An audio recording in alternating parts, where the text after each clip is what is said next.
Okay, sorry for the slightly late start to the stream. Why? Okay. I woke up a little bit late and have been scrambling to actually start streaming. I had to uninstall Goddess of the Sun edition because I forgot to do that last night. Anyway, we should be good now. Oh, my controller's turned off. Yeah, everything is going incredibly smoothly. Hello, Stenisful. I assume that's how you pronounce that. I hope you enjoy the mod. Hello, Lamb. Hello, Vin. Hello, Chop Liver. Hello, Manu. Hello, Yanoxity. This should be a fairly simple run. The Rapier you just buy from the Undead Merchant, the male Undead Merchant in the Burg. I started as the Wanderer because I do not remember the stat requirements, but I'm sure 14 Dexterity should be more than enough. So, should have left that installed? Yeah, probably, but I don't know. Can't break the format of the streams when I only have like, what, 10 left? 12? I guess not including the starting weapon runs, but we'll see how that goes. Yeah, it's weird that it's showing the account names today. Probably something changing in the background with YouTube's chat system or something. I don't know.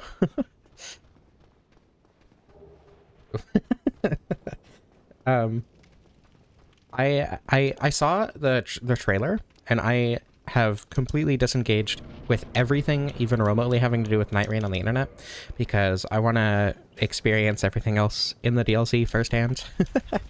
But the two new characters do look very cool and I'm very excited to play the DLC. I did choose Master Key. I don't really have any reason not to most of the time. Non-expired mac and cheese? Expired mac and cheese is pretty cool though.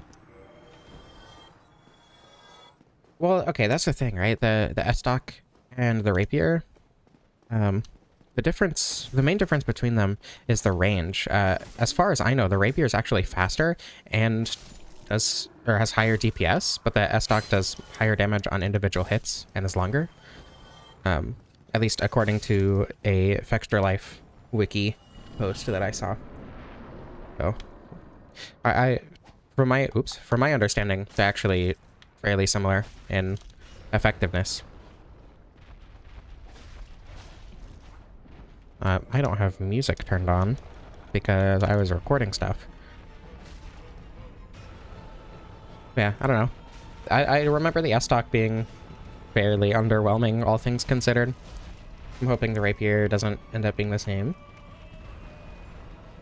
Microwaving ramen tonight, maybe? I hope that ramen is delicious. Blue mac and cheese. I think if your mac and cheese is blue, you have a lot of issues that you should probably address before eating the mac and cheese, if you even eat the mac and cheese. Unless it's a specific thing that's supposed to be blue.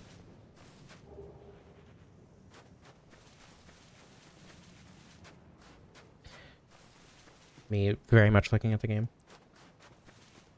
Blue cheese? Oh. That doesn't sound great, I'm gonna be honest.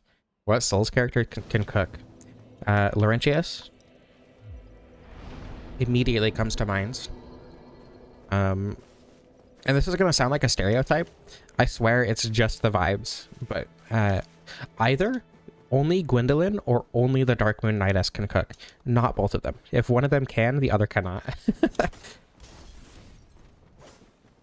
This is your first solar pellet stream. I hope you enjoy your time here. Pyromancer of the gay swamp, yeah. That's why he can cook. He likes cooking for his friends. Friends, quote unquote. You know how it is. Oh my goodness. I'm gonna go grab the Rapier and then come back and do Depth's Clip for the large ember and such. Very standard solar pellet stream progression. Just gonna be careful to attack things on the way so I don't have to deal with them on the way back. It would be the Dark Moon Knightess? Okay, I agree. Dylan is a Nepo baby. True.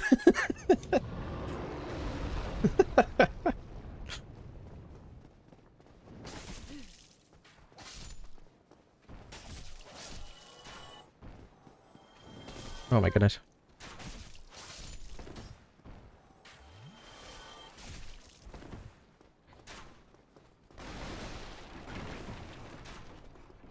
I'm gonna buy two, specifically because I heard that the Rapier can parry, and I think wielding two is funny, because dual wielding is just not really an option in Dark Souls 1.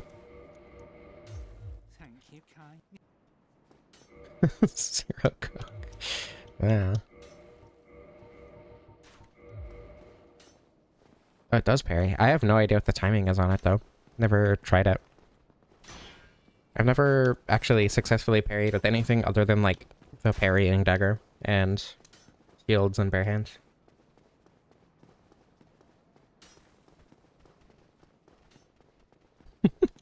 Rapier parry. Rary.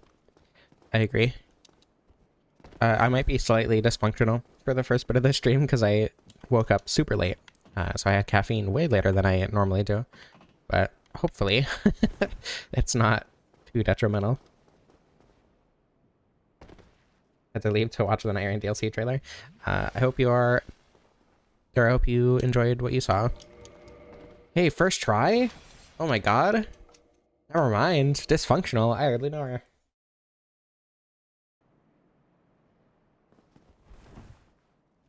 I am very much still waking up. I woke up 50 minutes ago.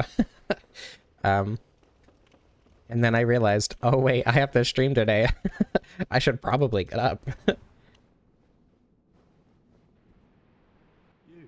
Yeah, fencing. Oh no, I missed.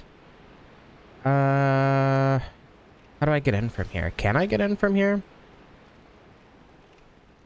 I want to say that if I can make it to the shortcut door, I'll be able to get up, because... Okay, that's... there. Can I make it up this way? No. Can I make it in from here?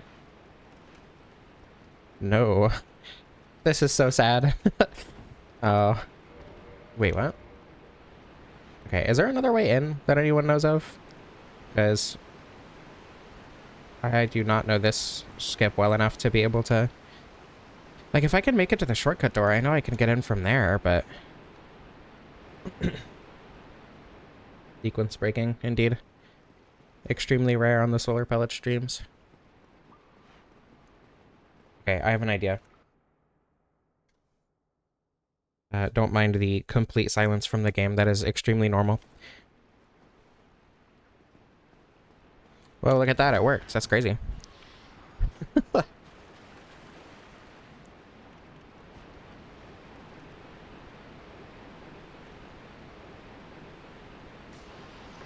Okay. Very normal Dark Souls stuff happening. What the? Oh. I thought the giant rat hit me and I was so confused. Yeah, very strange bug indeed. Ooh. That sure is damage, technically. That's... scary. Okay, so I definitely want power within. That didn't hit me for some reason. And I definitely want to avoid killing as many enemies as possible on the way to the large ember. Strange bug is what they call you. In a positive way or a negative way?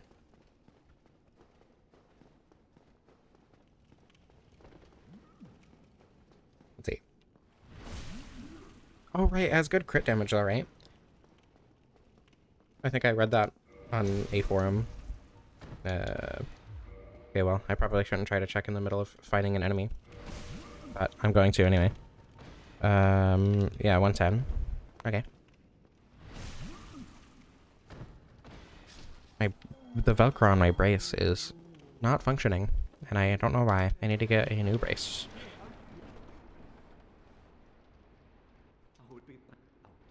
I guess stick bug dancing. Getting stick bugged.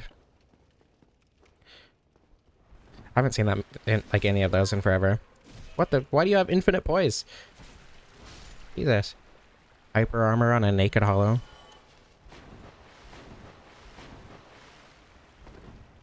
I have a thumb brace because I have a repetitive strain injury. On my thumb from Dark Soulsing too hard.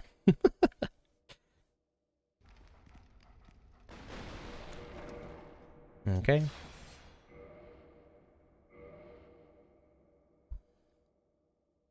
And now, if I play on any controller for any length of time without a brace, my repetitive strain injury flares up and it sucks. It is awful. It is extremely painful.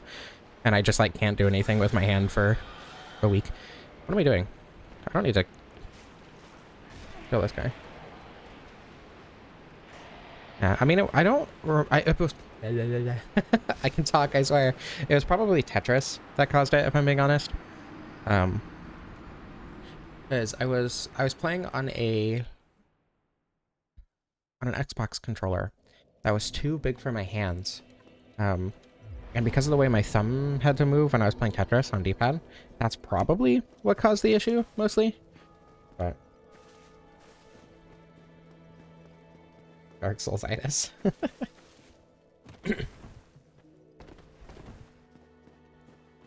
Yeah, I couldn't type at all for the longest time, because anytime I use my left thumb for spacebar, and anytime I use my left thumb at all, it was just insanely painful. So that was a fun time. I mean, I still have the repetitive strain injury. I'm just a lot more careful about it, and I'm a lot more sure that I'm not gonna trigger it at all. Yeah, it sucks. Me too. Highly recommend not doing that. There's only one static Titanite shard in Vanilla, isn't there? The rest are from drops or from Andre? Question mark. And large shards from Tens. I'll get to +10 and I'll go inside Nolando.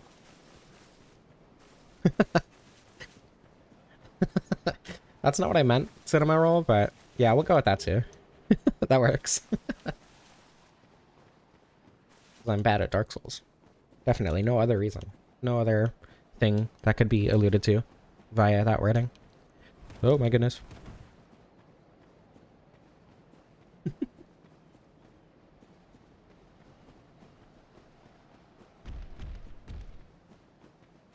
Actually, this YouTube chat is a safe space to work it. Hello, some gal. Welcome. You joined at a very opportune time.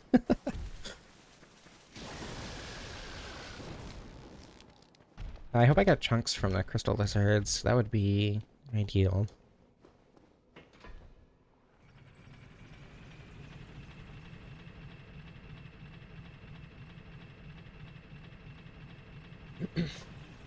It feels so weird to be playing Dark Souls 1 again. I've been playing a lot of Dark Souls 2 and a little bit of Dark Souls 1 with my mod.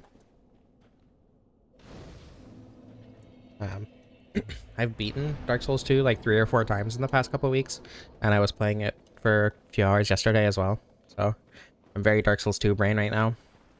Okay, let's see if I can... Oh, that's very easy. Okay. Always be working it during the solar pellet stream. Good, you should be. My goobering. I'm happy to create an environment where this is the expected chat behavior. Go after the rune sentinels. What do you mean? There's a very linear pathway in the rune sentinels boss arena. No, I guess it filters some words and certain combinations of words. We don't know how it works because, yeah, I don't know.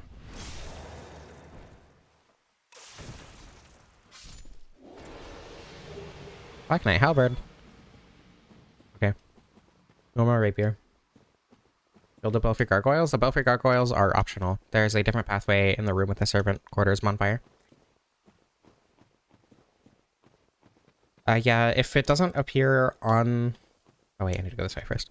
On the actual, like, stream chat, it's because YouTube blocked it in top chat, which is different from live chat. So people who have live chat enabled were able to see it. Most likely.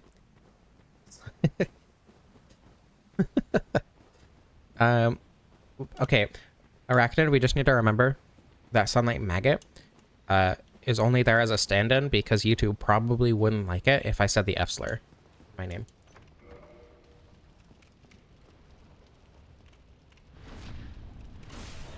I'm Gallus Penny. Okay. Cool with quirking it. Okay. I'd completely forgotten your YouTube username.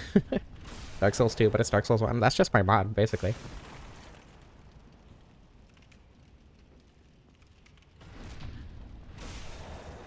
I haven't played the Bear or the Curse mod in Dark Souls 2. Raw talking chat right now. Jesus. That's pretty good crit damage.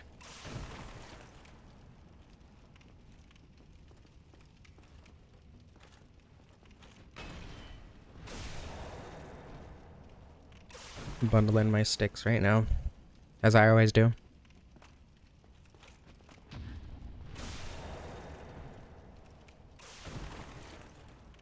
Have a good time on the bus. Thank you for joining in while you could.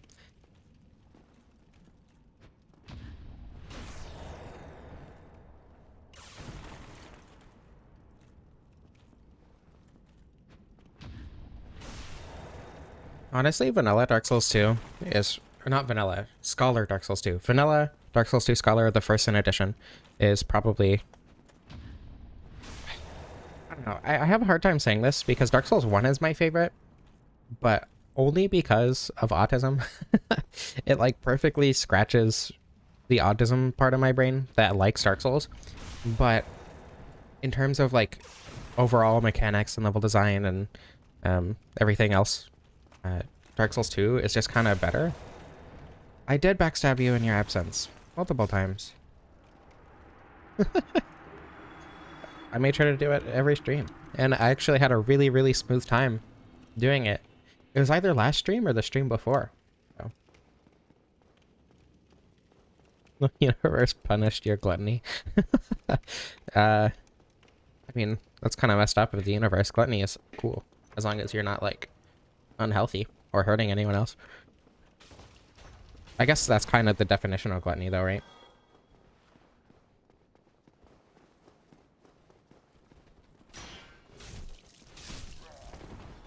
Wow, that's so little damage. I remember doing a run with the Rapier. Or not doing a run with the Rapier. What am I doing? I have a parry button. I'm not doing a run with the Rapier, but I fought the gargoyles with the Rapier, like, +5, long time ago. Because I had a friend who was using it and was struggling with the gargoyles. And it is... not good. I have a feeling is that, Jesus, what? I have a feeling that it's kind of like the whip, where it's really not good early game, and so you get up to +15 and have decent stats. There are a couple of weapons like that. The Cestus comes to mind. Sins are pretty cool, as long as you don't hurt anyone doing them. Like Lust and Consensual Adultery are like peak.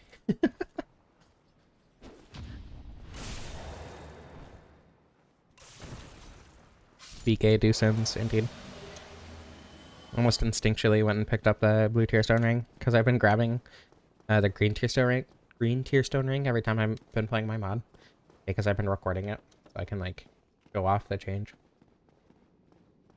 BK Beeson the slumbering dragon, indeed.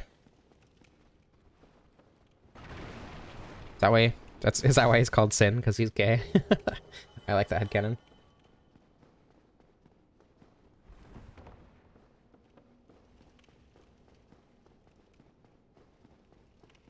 Okay, I should have enough goals to get 9 shards.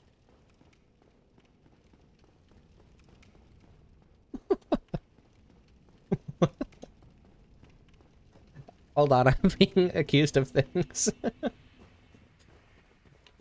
That's not true. I'm way too much... I don't know if YouTube would like me saying that word, actually. I like attention too much to do that. Roig is just Vin in disguise. That checks out. Look at the sin juice. Yeah, I agree. I like the headcanon. Gotta do a Vin cosplay run at some point.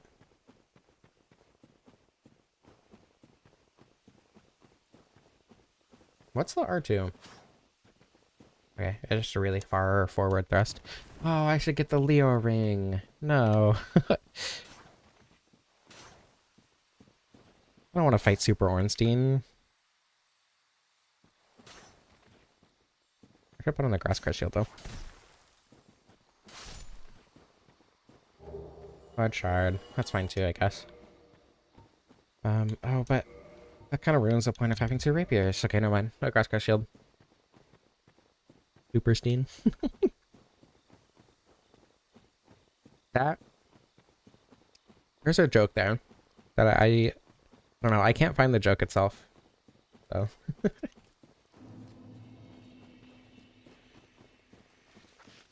No. Mermaid Man and Barnacle Boy? Why are they Mermaid Man and Barnacle Boy? I don't think I understand that bit there.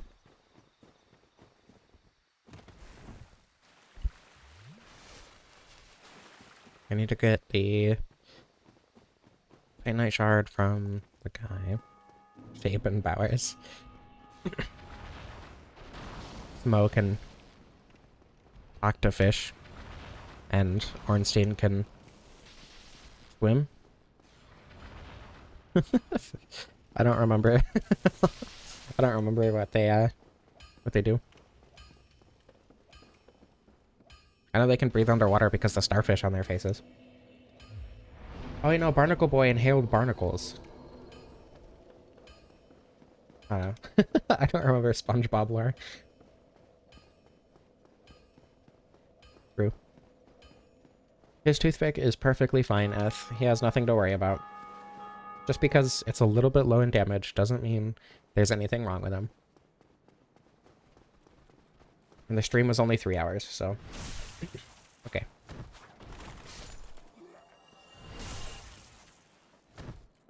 Because not repost was too hard. Yeah, no, not reposting Gwyn was by far the hardest part of the whip run. But... I don't know. Otherwise, it was a pretty good weapon. The bunny is EP. Oh, wow. So much damage.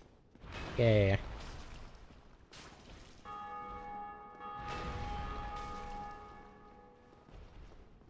Extremely engaging gameplay.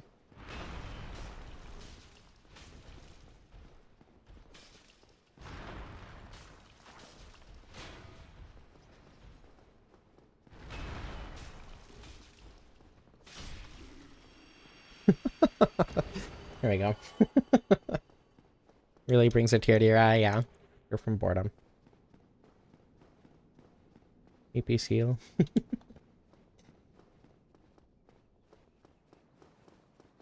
don't know that I would consider myself EV, just groggy, as I woke up like, what, an hour or so ago at this point.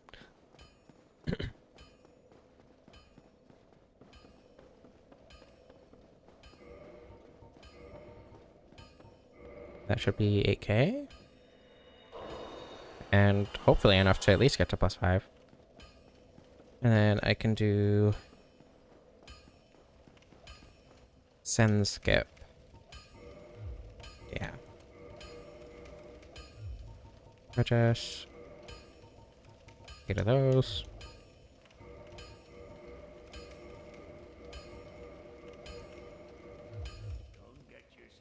Hopefully that's the right-handed one. I guess it doesn't matter and I can just swap them, but...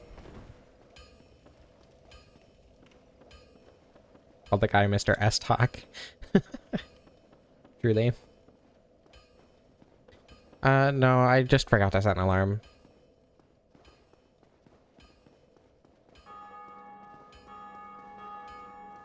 My favorite weapon in Dark Souls 2?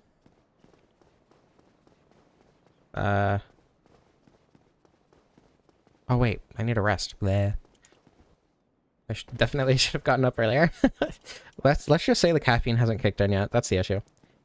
I'm trying to think about weapons. I enjoyed a lot of the weapons that I played through with. Broadsword was really fun. I really love the broadsword. Actually, straight swords in general are really fun. A good easy choice is the Saint Pierre Spear, and that was a really fun run. It was a really simple run as well, but I don't know. I think the Keyblade is my favorite because you don't upgrade it. As soon as you get it, it's a viable weapon for the rest of the game.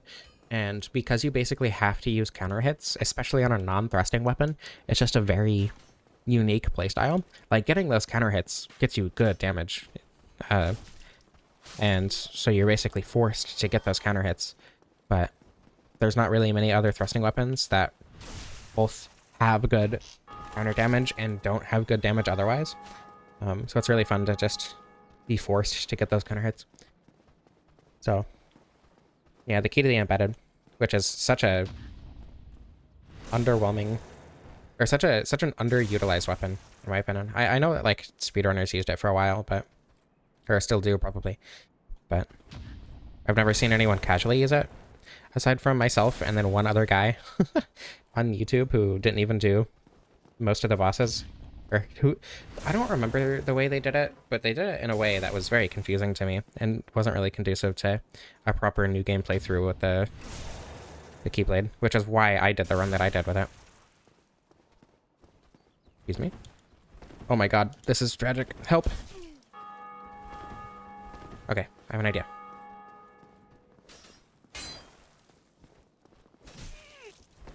Oh my god.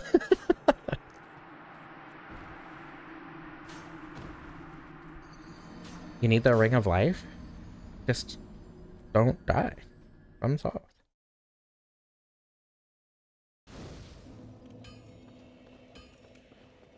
I did a longsword. I did a fire longsword run. I'm actually scripting that actively. I'm like 9 pages in on Chandra, so I haven't done any of the. I haven't written any of the DLC yet. So that will be happening once I finish writing that. Oh, come here.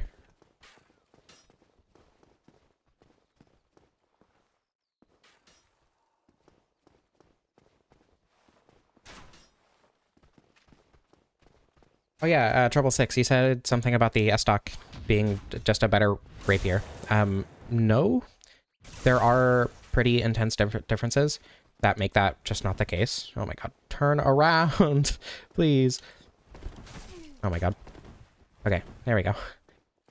The S-Stock has a little bit more range, but attacks slower, so it's lower DPS. It has less, or it has slightly more range, but the Rapier kind of makes up with that on the R2, having like a really strong thrust, or really far thrust rather. So there are pros and cons to either.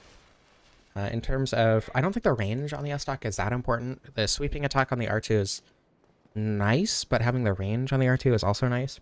It kind of just depends on your playstyle and preferences and whatever. I feel like I'm probably going to end up preferring the Rapier just because DPS is more important to me than most everything else.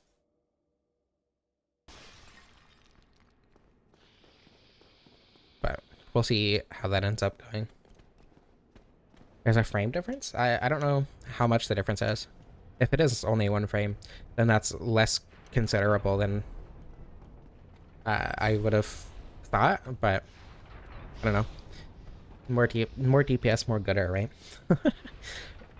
I've adapted to really bad movesets, like the spear moveset. So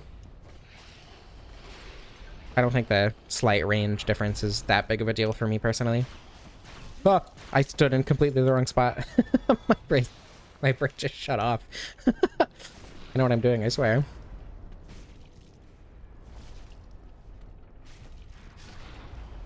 This is my job. That's fine. Run using only pre-infused weapons? I mean, and I just do send skip to get the lightning spear and then get the crystal halberd. And that's it. I don't know. I guess I could use the occult club for the catacombs. Are there any other pre-infused weapons? There aren't that many. Yeah, there's the occult club. There's the lightning spear. There's the crystal halberd. Are there any others? I don't think there are.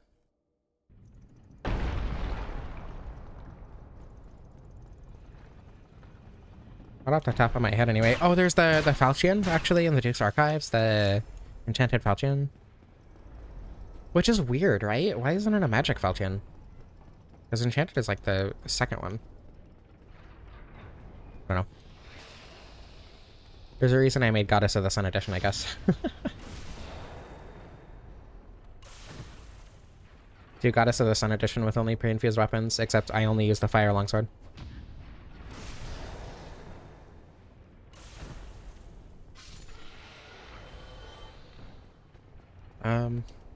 Yeah, I don't know. I think that's it. There's only 4 of them. And I can't see any specific spot where, like, the Falchion would be particularly better than anything else. I do want to do a run without talking to any NPCs, which I think could be interesting.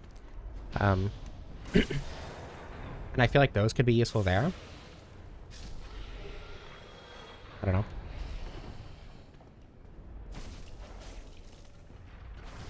Okay, the riposte damage is really good. Everything else, not so much so far. What's the scaling? DCE? Okay. I don't know if the strength scaling is worth investing in, or if I should just get 40 dexterity and then go into endurance and health.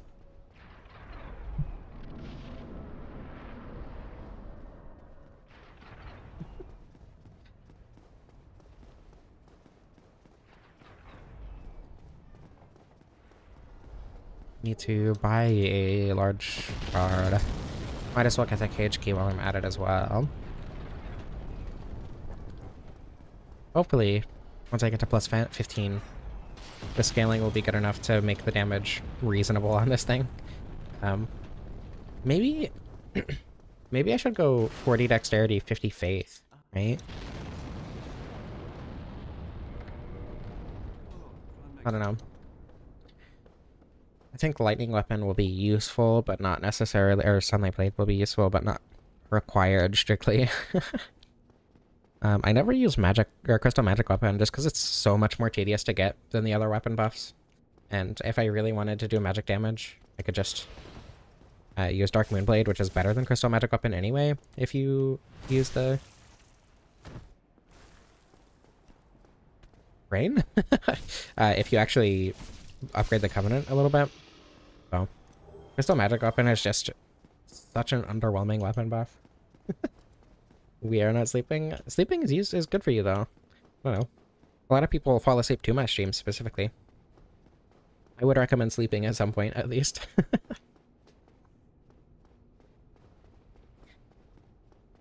I don't know. I guess it depends on the damage of the weapon. If it ends up being extremely underwhelming at plus 15 on the gargoyles, then I'm absolutely speccing into faith. Otherwise, I don't know, at 2740 it'll probably be fine. Almost definitely, right?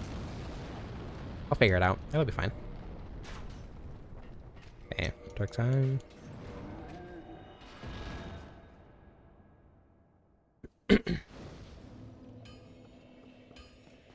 Did I just see makes it very effective for parrying on a helmet item description? Did I read that wrong? Or... Huh. Loading screen tips. This will get me to plus 10.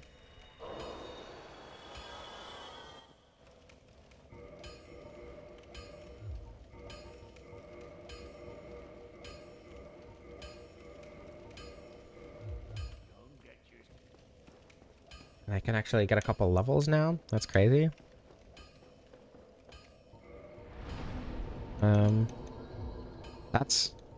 That's actually really good scaling.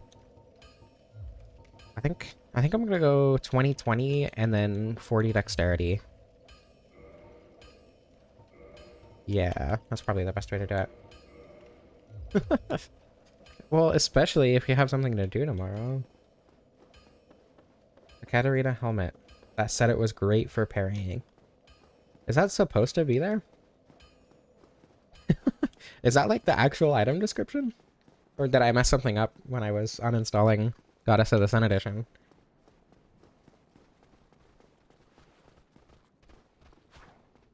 Very strange.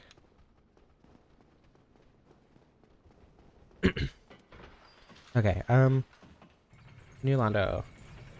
And then... Actually, I guess I can do the Stray Demon on the way.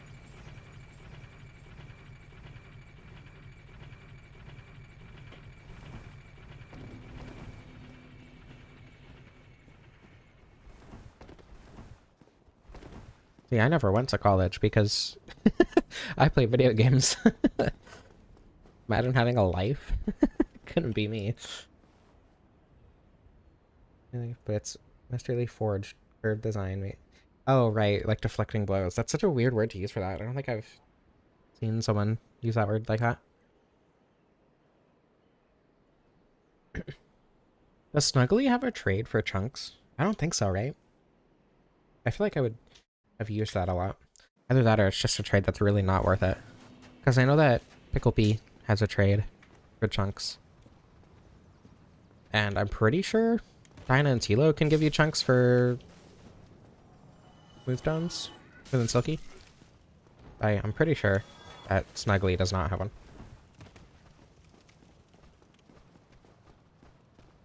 Don't worry, I'm not smart.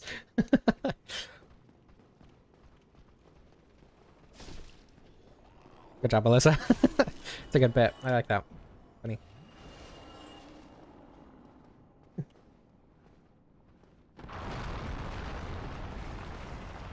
I don't know. Life is a strong word for what I have. Do math and watch YouTube. Yeah, but you like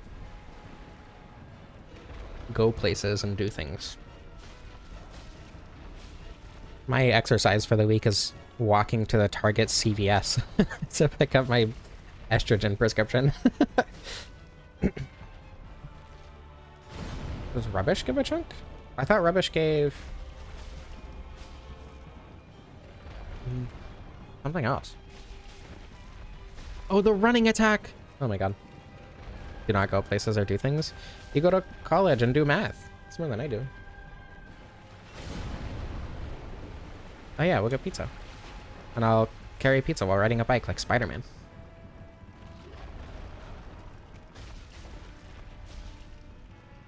It does trade, okay. I actually didn't know that. So you can get a plus 15 without farming or getting lucky from Crystal Lizards before going to Orlando. Huh. I don't need a backpack. I have 2 hands. One for pizza, one for bike. Yeah, that running attack is really good. That's like such an insane difference for how much damage I'm dealing.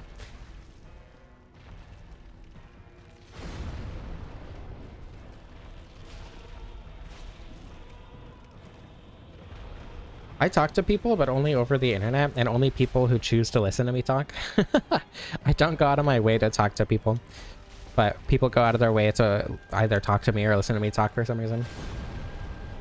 And I've, I guess, kind of built a job out of that. I am very much not complaining, though.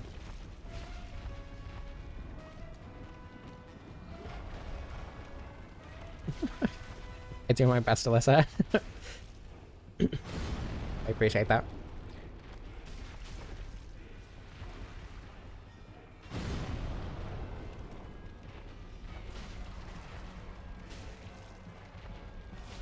I was hoping that would go. That was greedy. There we go.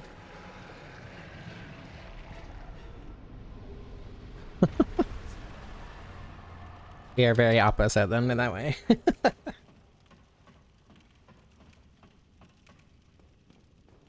I don't know. People like to listen to me talk. I'm bad at listening, but I've gotten better over time. 511 on a plus 10 for a rope post. That's not bad. Honestly, the Rapier is probably better for parrying than, like, the Bandit's Knife, right? I would assume, because it's quality, so that you're going to get more damage off of it. Presumably.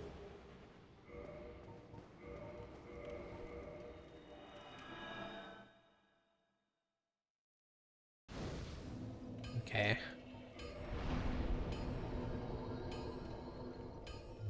Once I get dexterity to 40, I'll start leveling up health and endurance.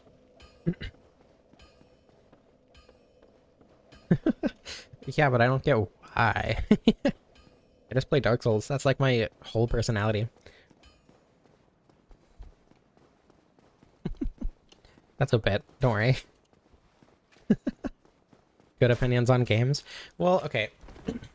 The thing about that is I really like defending my opinions because a lot of my opinions are either specifically based on like very critically thinking about the game in or like with the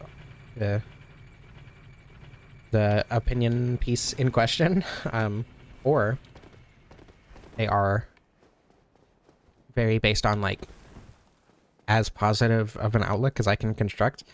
And I think that is a good outlook, right? No. Cool, thank you. To get power within and never talk to you again this run, unfortunately. I've never actually completed Laurentius's quest, I don't think. I've never seen him go hollow, which is a good thing, I think. I like Laurentius. There are a lot of quests I haven't done in Dark Souls 2. Speaking of Dark Souls 2 brain, I haven't done Lucatiel's quest, I haven't done Hugo? I don't know. I haven't done most quests in Dark Souls 2. I need to.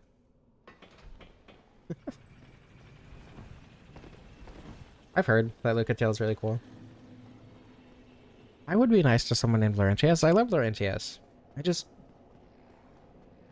Oh, his name was Benhart of... Okay, right. I knew that. Definitely.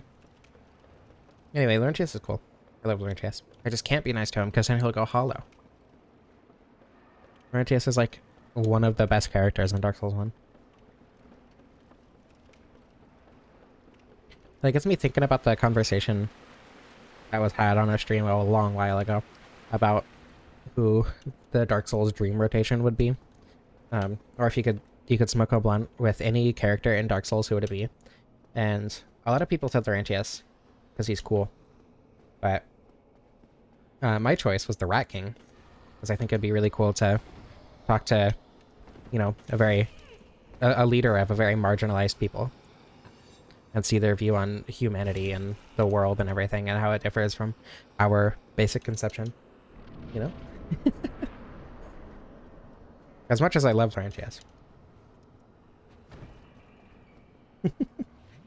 #1 Dark Souls 2 fan. Dark Souls 2 is awesome. I just don't do NPC quests because I forget about it a lot of the time. Unless there's like a reward that I specifically want at the end of the quest.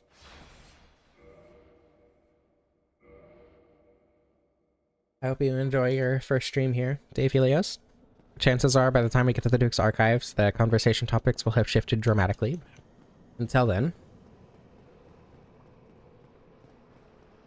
Dark Souls 2's quests are kind of annoying. I mean, I know you need to summon for a couple of them.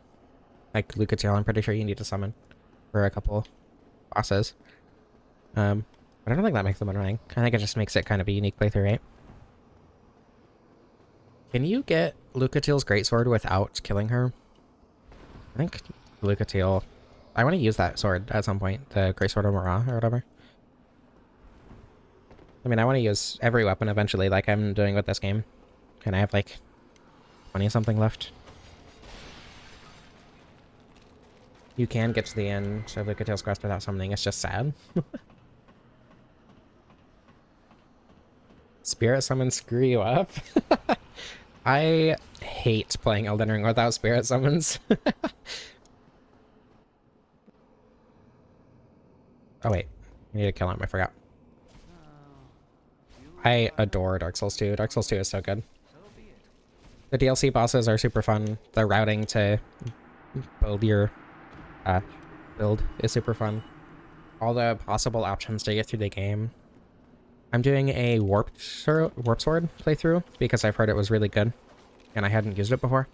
Like getting petrified dragon bones kind of sucks, but you know, you do DLC and get plenty, and then you just get to like Dragonlight Castle, and you'll have a plus 15 or plus 5 rather. 15 petrified dragon bones, or you can just like farm them off of the guys. King Doc from Bone. What are they called? I don't remember. Lair of the Imperfect. That's what they are. Imperfect.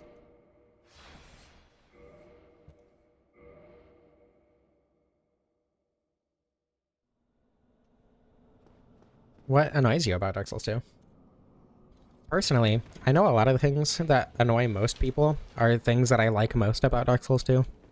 Like ADP is a great example. I think ADP is like by far the most interesting thing and one of the most fun things to engage with in Dark Souls 2, just because it kind of defines your build and defines how you're supposed to play the game in terms of, you know, having a ton of levels and building to specific things, and whether or not you want to use shields is based on what you level, or how you want to avoid damage is based on what you level as much as how you want to deal damage. So all the guys also drop them. The dragon guys, I forget what they're called. Acolytes, the dragon acolytes or whatever. The guys with the white hoods with the like, yeah. Yeah, Dark Souls 2 power stancing is so much better than Elden Ring power stancing. Elden Ring power stancing, when I played the network test and heard it was gonna have power stancing, I was like, oh my god. It's like Dark Souls 2 too. And then it's just power stancing, but worse and less useful and less fun.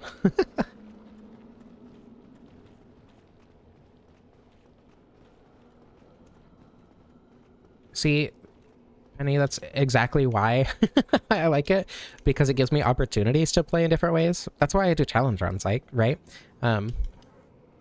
Like, sure, most of the time I'm just gonna level my health to pick up for my being bad at Dark Souls.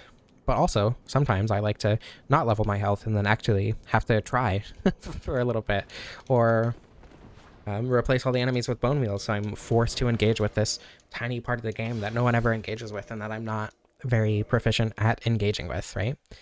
So, stuff like that. What's wrong with New Londo? New Londo is such a cool level. Well, I mean, I use challenge runs very loosely because, like, I don't know, dragon form only is a challenge run, even if you level up. Oops. Insane skill issue.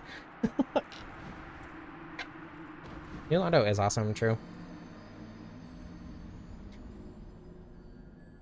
Elden Ring is like so almost Dark Souls 2 too. It's very open, but in a much less fun way. It focuses as much on the beauty of the world as Dark Souls 2 does, but in a way that keeps it beautiful, even when you know the rot underneath, as opposed to Dark Souls 2, where it's like, oh, okay, the world is innately beautiful, but humans are corrupt and evil. But then in Elden Ring, it's like, oh, society sucks, but hey, pretty tree. And there's nothing else inherently beautiful about anything in Elden Ring. There's like stuff like power stancing that's like almost really cool. Infusions are a lot more useful in Elden Ring, like they are in Dark Souls 2, but still not particularly good. I don't know. Elden Ring is almost Dark Souls 2 too. It's just not good enough to be considered that. Dark Souls 2 0.5, basically. Dragon Run is how the game is meant to be played. True. That's why Goddess of the Sun Edition exists. That's why the Dragon Acolyte class is there.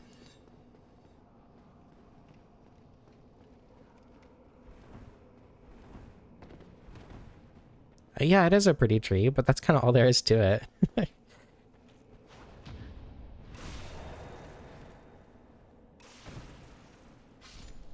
I don't hate Elden Ring. I've played a lot of Elden Ring. I've like 400 something hours in Elden Ring. It's just so not as good as other games. In so many different ways that I prefer. Like, if you prefer Elden Ring, whatever. But it's just the specific aspects of it that people like are specifically things that I do not enjoy in these games. Thank you for letting me grab that. Do I want RTSR? Might as well.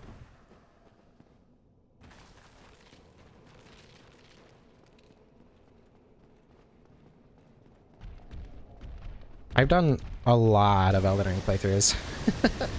And I either get an insanely powerful weapon that trivializes the entire game, or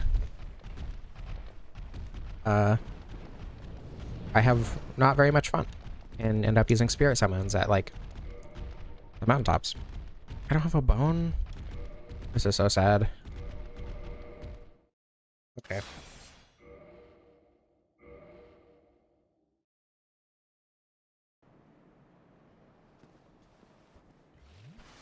Just gotta go this way. I can survive going the other way, but it's easier to go this way. Just go up the elevator here.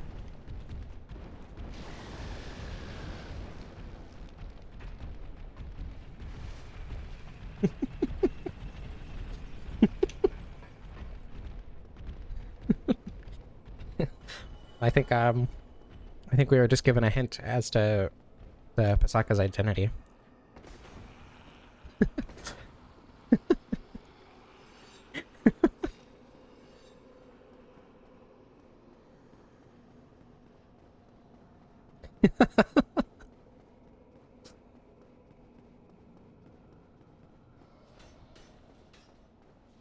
Oh, is that a Sonic joke?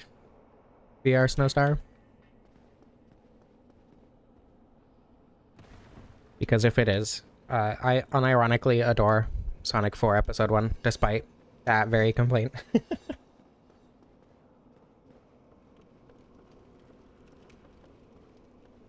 Well, yeah, I mean, that's what I mean. In Elden Ring, when I use a basic weapon, like usually it'll be, I've done Claymore, I've done the Noble Cinder Sword, I've done, I don't know, I've tried to do like Broadsword and Longsword, I like straight swords. I've done, I don't remember, there's so many that I've done that I just don't remember because they were so unremarkable.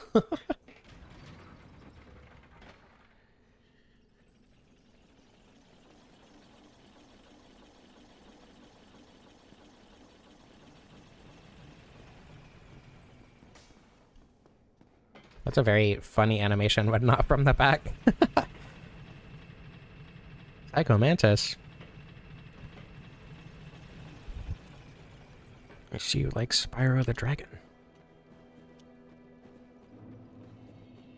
I need to, like, get a PlayStation and then just, like, use it for a while. And then play Metal Gear Solid again. Because I played it on the Master Collection port, and I just didn't get to experience a lot of the cool stuff with the Psycho Mantis fight. You should go get ready for work then. That's important. Okay. Should I have enough for a plus 15? Do I have 7? I have 5. Which two am I missing? The Giants and Sens. Do I care? Probably. There's one straight sword on, and Warhawk Talon build with Brass Shield for guard counters. I don't like guard counters. I've tried to like use guard counters in certain contexts, and it's so not fun. I hate the guard counters a lot. Oh, Manu is Manu? That's crazy. I never would have guessed. And like, don't get me wrong, I think all the Souls games are better if you try to use all the tools and playstyles that are given to you. Especially because, like with Elden Ring, you're basically expected to upgrade multiple weapons, right? You're expected to have a, like at very least, a somber weapon and a standard weapon. Okay, need to modify.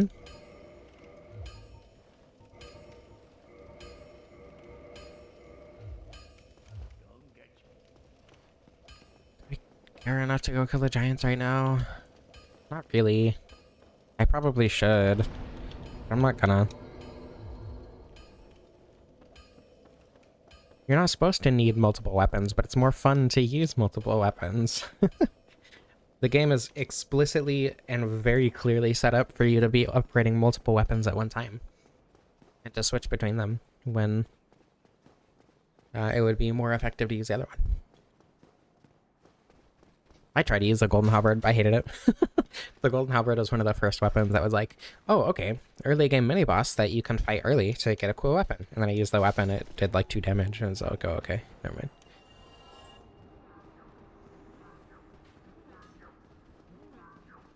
Yeah, it's like Dark Souls 2, but it does it worse because there's no reason to use multiple weapons.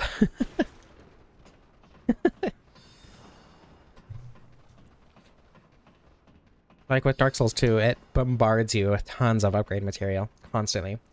And then in Elden Ring, it gives you 2 types of upgrade materials that, and also kind of bombards you with a lot of the somber materials. Probably so you can just like try out boss weapons that you think are cool or whatever. But that's not terrible. But then there's like literally no reason to upgrade multiple weapons at all. Unlike Dark Souls 2, where weapon types are like useful and different elements are useful to use at different times, so there's actually reason to upgrade multiple weapons. And then in Elden Ring, it's just like pure physical standard damage will carry you no problem. I mean, it will in Dark Souls 2 as well, but I don't know. In Dark Souls 2, you can shred everything with multiple weapons, and then in Elden Ring, you can shred everything with, I don't know, Sword of Night and Flame. Which, like, okay, speaking of Sword of Night and Flame, the balancing in Elden Ring is so annoying. They take fun things, nerf them into the ground because they're too powerful in multiplayer. And it's just, yay, because I can't use that thing in PvE anymore. They think, hey, that's spoilers, that's a secret, no one's supposed to know about that. I actually didn't put it in, well, I did, but a partner suggested that I put it on there, because we were talking, and I told her that she could place an item in my mod anywhere she wanted to, and she told me to put it there. Yeah, my name is Ruby. You can call me whatever. As a ritual? That's really funny. Yeah, I go by Solar, Ruby, Rue, Solar Pellets, or Ruby, what was it? Ruby, Katubi, Utubi, Slow at Dark Souls, Solar Pellets. No, whatever you want. Low-key, it's second name. The origin of Ruby is, so there's a game called Tunic. It's a really, really good game. And the player character is known as the Ruin Seeker in various parts of the lore.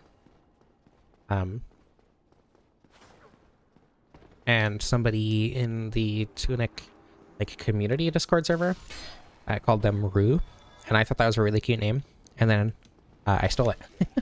But I didn't want to use Rue as my name, so I ended up just using Ruby. I need to go down, actually. It wasn't Menu. Ruby, Katubi, Utubi, Slow at Dark Souls, Solar Pellets. Sorry, full legal name, Ruby, Katubi, Utubi, Slow at Dark Souls, Solar Pellets. Oh, I didn't let you place an item. Well, okay, I would... I'll let you place an item. But I have no idea what item you would want to place where. Ruby Patootie? That one's new, I think. Actually, I don't know if it's new. I wouldn't be surprised if it wasn't.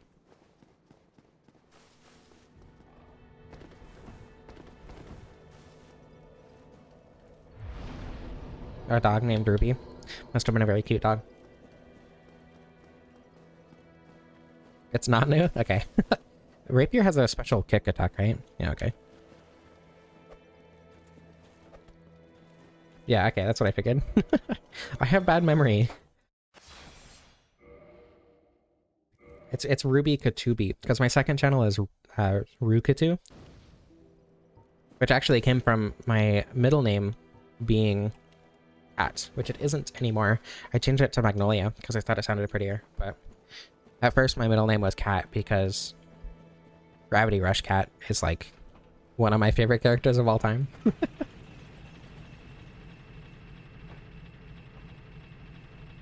Oh my god, speaking of foxes. I was playing Spirit of the North 2 yesterday. I played Spirit of the North 1, and it was nice. It was a fun little walking simulator. very rudimentary puzzles and stuff, but it was just a very cute game with a nice little story to go through. I started playing Spirit of the North too, and it's crazy how simultaneously euphoric and dysphoric I felt. This is why I know I'm Etherean. Some white people's name. Have a white people name, TM. Rukatu fastest Sonic Hedgehog, yeah. That's my other full legal name.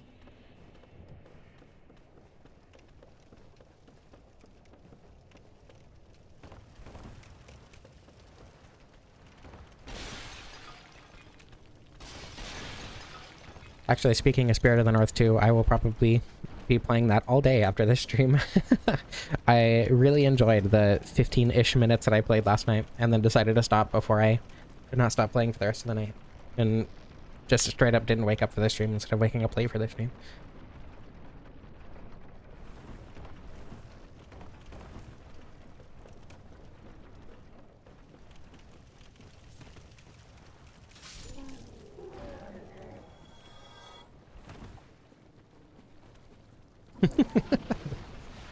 Rukatu, Sonic 06. Sonic 06 Defender. Sonic 06 is a good game.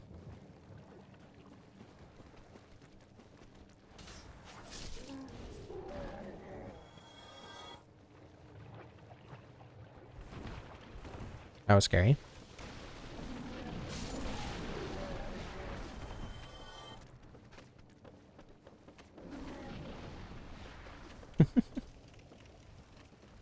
Your name is very cute, Manu. I like your name a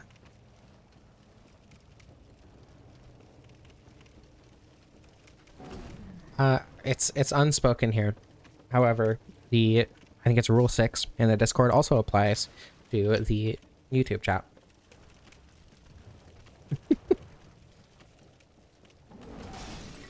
I changed my whole name, including my last name, because I didn't like being associated with my dead name in any aspect. Aiden James? My mom chose James because it was the only middle name she could find that sounds decent with Aiden. Like, obviously, Aiden sounds bad, so no, no middle name is gonna sound good with that. If your name is Aiden, I apologize. I just think it's funny to make fun of my name when it's applied to me specifically. I do hear a lot of people making fun of that name though, so. Oh my god, you spelled it the correct way? My mom spelled it A-I-D-E-N because she didn't want people calling me Dan. I don't know why she didn't use Y, but... Yeah, she specifically did not do A-I-D-A-N because she did not want people to call me Dan.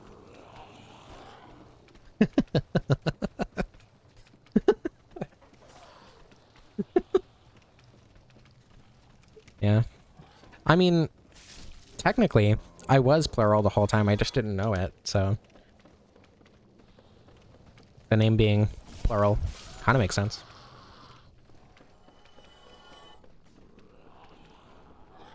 And then my last name was Genema?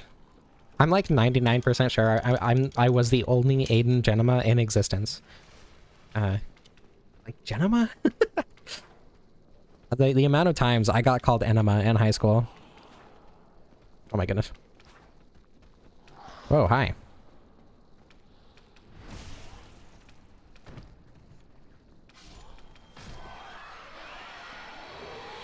My teacher called me Enema on accident one time. I've told that story on stream before, but basically what happened, it was freshman year of high school? No, it was senior year of high school. No teacher had ever accidentally said enema before, ever. And in senior year of high school, it was like the first couple weeks of like the school year. And my English teacher, she was really cool. She was actually my favorite teacher. She was also the music teacher. She was really nice. She was like handing out these little stars to people if you got all your work turned in for the week and also had an A, I believe. Oh my goodness. And I did pretty decent for the first couple weeks of school, so I got a star. And for some reason, he called everyone else's name, and I was like expecting to get one because I had all my work turned in and I had an A. And and she gets to the very last star. She's like, Jaden and Emma. And she like looked so shocked at herself, covered her mouth with one hand. I'm so sorry. It was the fact that my name, despite not coming last alphabetically and literally every other name in the entire list being alphabetical, and then she just misspoke it completely. It was in the senior year of high school. It was so funny. Ruby to her plural gang. That's genius. Oh my god. Blighttown is a good level. I love Blighttown. How do you get the Dragon Talon? You have to kill the 2 giants in the Black Gulch down in the, like, where you drop down. And then it's in the well. There's a door in the well that you open with a forgotten key that you get once you kill both giants. You can just, like, get poison arrows and poison one of them and then quit out once it dies. You only need to kill one of them if you quit out after it dies.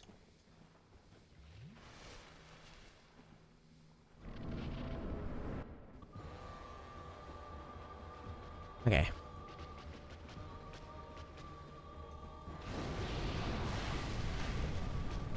That's decent damage, and I didn't even hit with the whole running attack.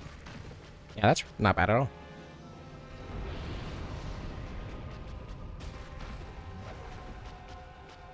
I think Blighttown is one of the best levels in Dark Souls 1. Prince Fortress, Blighttown. I like the Catacombs. Do I like the Catacombs? I think the Catacombs is a cool idea, if not executed perfectly. The Duke's Archives is a really good level. Some of the Giants is a fun level. I just like all of Dark Souls 1.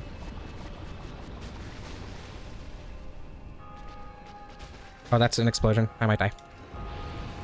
I will fight to the death. That Scholar is just objectively the superior version. In vanilla, there are far fewer enemies in areas that feel like they should have more enemies. There are way too many enemies in areas that feel like they should have fewer enemies. So everywhere either ends up feeling like a gank fest or extremely empty. There's... The progression system is way worse in vanilla, in my opinion, specifically because of the branches. There are way more places to get branches in Scholar, which makes a lot more ways to get through the game. Like, for instance, if you want to go to the Shaded Woods in vanilla, you'll either have to beat the Sinner, or you have to go into Blighttown. Not Blighttown, the Gutter, to get a branch, both of which require quite a bit more than just like buying one from Melentia or getting one from the Wharf in Scholar. So the progression paths are way more open in Scholar, on top of having much better enemy placement, especially in places like the Shrine of Amana and the Dragon Shrine. Oh my god, Shrine of Amana and vanilla is so awful. Vanilla is very empty in a lot of places.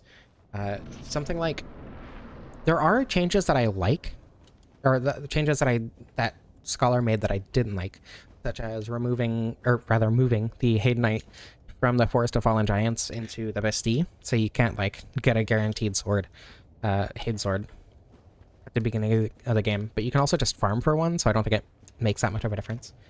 And in fact, is small enough of a difference that I think I prefer the Haydenites being in the Hades Tower of Flame regardless. I don't like vanilla. Vanilla is an okay game. Scholar is a great game. I think the best Dark Souls game. Dark Souls 2 game. What? No, the best Dark Souls game. Full stop. Aid? Yeah, the crestfallen warrior guy. The guy sitting next to the obelisk for that one that like tells you the death count. He pronounces it Hade. Hade's Tower of Flame.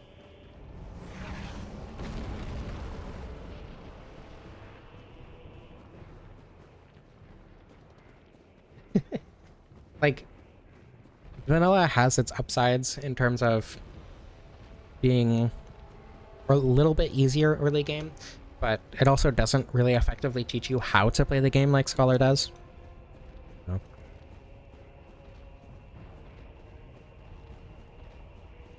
Did you not talk to NPCs? He just says it. He just says, hey, it's Tower of Flame. Some bones and covetous demons area. Bones?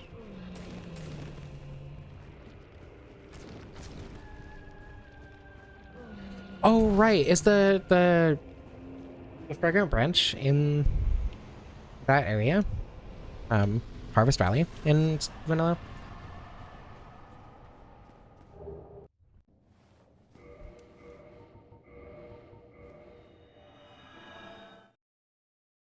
Hate Knights are really cool.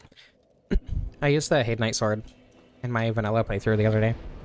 It was, I don't know, it was kind of underwhelming, admittedly, for how much people say how cool it is.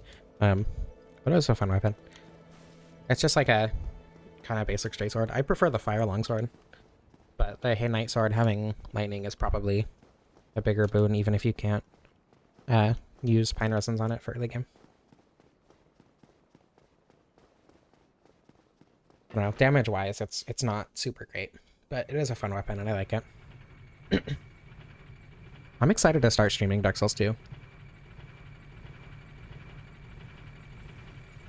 Can I glaze the fire longsword enough? I mean, probably.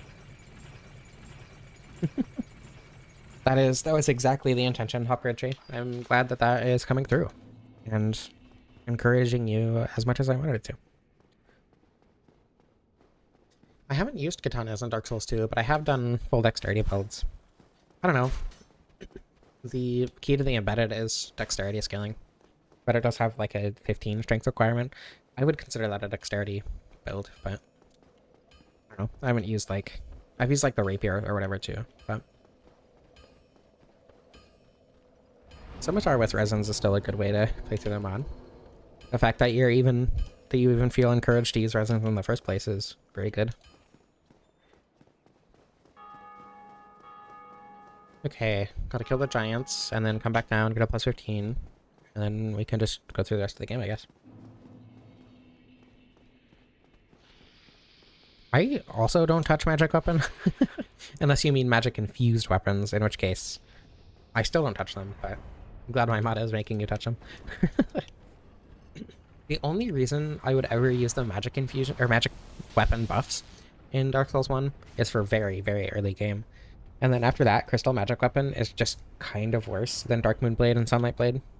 So I have no reason to ever use any of the magic weapon buffs in Dark Souls 1. Which is kind of disappointing, but... I'm also not as familiar with Dark Souls 2 as Dark Souls 1. I'm like, I don't know, I've been playing it a lot recently, and I'm getting slightly more familiar, but I'm not at the point where I could, you know, run through the game in 5 hours or whatever. 4 or 5 hours. Will the stream be a video later? Probably not. We'll see. If something extraordinary happens, there's definitely a chance.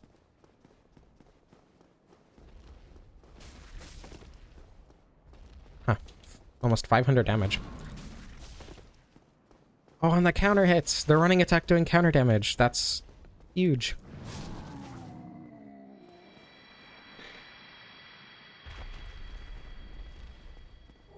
Yeah, I'm not like insanely familiar with Dark Souls 2, but I'm a lot more familiar with than the average person. Thanks in very large part to Yasmania. I wouldn't have even considered Dark Souls 2 as a stream option if I hadn't been watching Yasmania for the past like year or so. Okay. Modding new locations in Dark Souls 1 is an extremely difficult, tedious, and involved process, but it's very possible. It would take a long time and a lot of level design and modeling knowledge that I don't have, but all the technical stuff I could handle. It would just take a while. Have fun quirking. Good luck.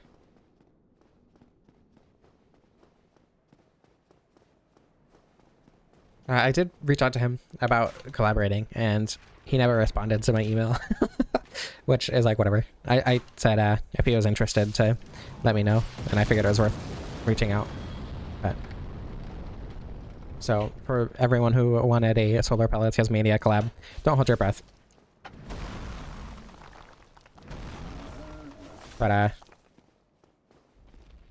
he did end up watching my Key to the Embedded run, which is cool.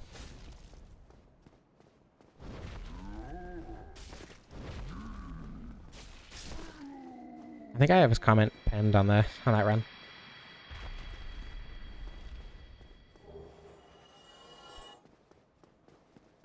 Okay.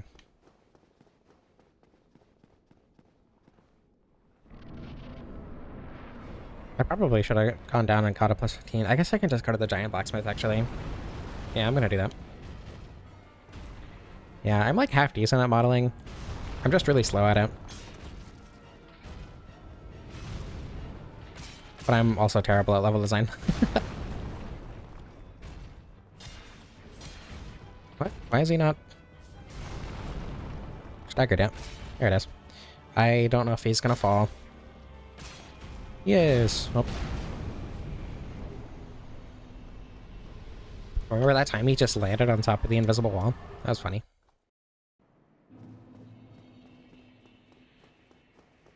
I should be able to get 5 more levels for 40 dexterity now. Especially if I use boss souls. Every single time I try to do a boss soul weapon in Dark Souls 2, I end up accidentally using the boss soul. Unless I go directly to Strayed or Ornifex after getting the soul. And a lot of the time I just don't do that, because there's other setup that I want to do first.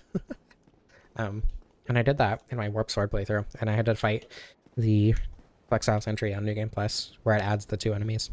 The bosses changing so dramatically in New Game Plus is super, super cool. I love that about Dark Souls 2. A lot of the bosses don't change dramatically, but the ones that do, it's like, oh my god, help. The Pyromancers in the center area is also really cool. I think it'd be cool to like co-opt Grave Lording. Do something like that in Dark Souls 1. But I don't know how the Grave Lording system works internally. Otherwise, I would absolutely do that. I wanted to make it so that you are permanently Grave Lorded in Dark Souls 1 in New Game Plus in Goddess of the Sun Edition, but I couldn't figure out how to do it.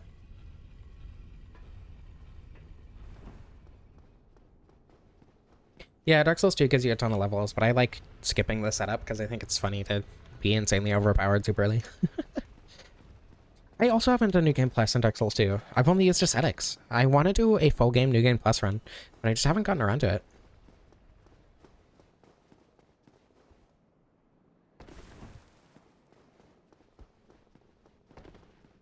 I like Blighttown. Blighttown is super cool. There's a lot of really cool ways to explore Blighttown. Oh my goodness. Don't mind me being bad at the video game that I play for a living.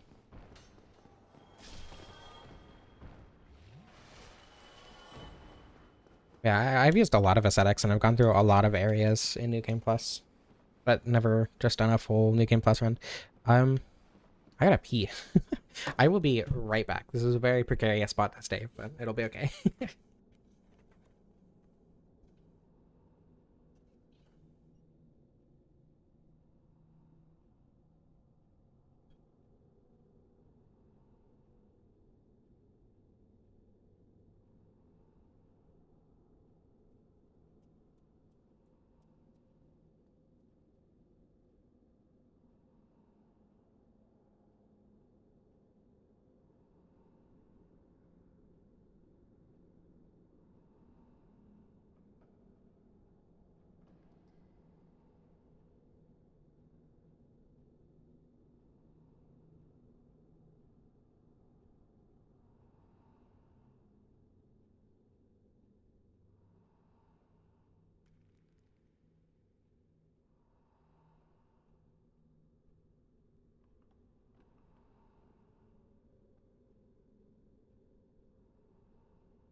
I am back.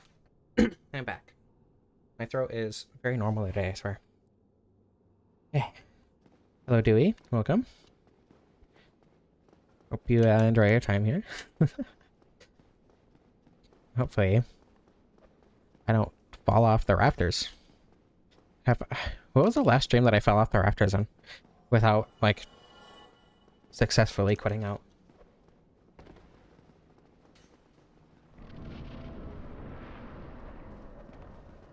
The gutter farm for chunks and stuff. I mean, I do that sometimes. Other times it's just annoying. So I'll just have a +7 for Najka and the... Hold on, it's in there somewhere. Oh my goodness. I don't think you guys are supposed to be up there. For Najka and the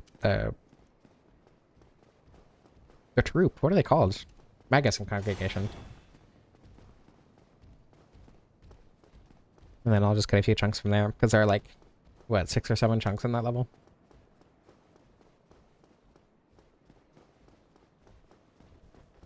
Hopefully I can get past the archers first try too. I haven't had too many issues with them since I first started playing, but we'll see how this goes. And I'll be able to get the Rapier to +15, and we'll see what kind of damage we're doing. The O-ring will be nice to have. 6 or 7 chunks in Brightstone Coast Eldora. Because there's the 3 in the Spike Pit. There's the one next to the spider. There's the one from the Crystal Lizard. There's the one in the door at the bottom next to this Eldora Den. Owie. There's probably another one I can't think of.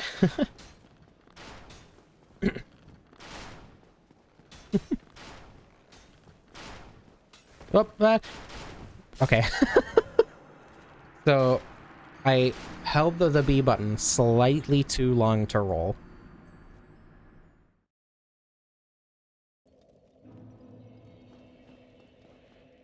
Oh. Oh. 6, 7. Right. I forgot that was a thing. I can't believe this.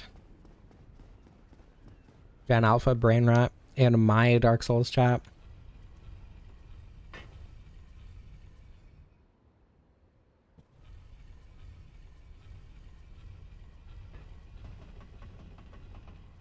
Oops. Is that joke like a reference to something?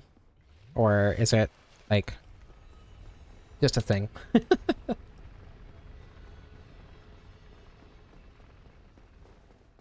it's very possible that it's just kind of a thing. But it's also very possible that it's a reference to something and I have no idea what it is. Have a good night, Moonlight Greysword. Thank you for being here while you could. Good luck on your test tomorrow. Hopefully you get enough sleep.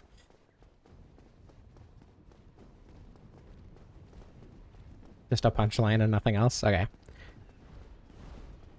It's not like a reference, it's just a thing. Good to know. A rap song that a basketball player made or something. That makes sense, actually. There's a lot of memes like that.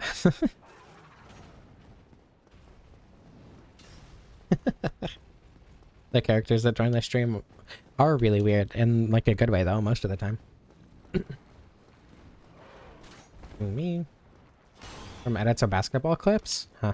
That would explain why I have no idea where it's from. Yeah, we get Dark Souls NPCs and Dark Souls weapons. That's crazy. Ugh. Remember it from Know Your Meme.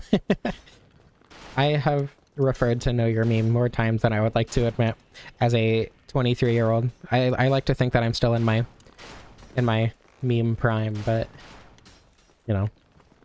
I don't know, it's not even memes anymore, it's just brain rot.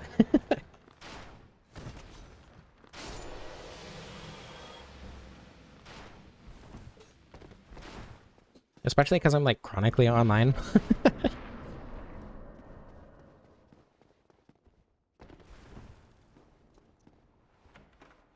Admittedly, my job is on the internet, so I kind of have to be, but I'm very much not forced to watch TikTok.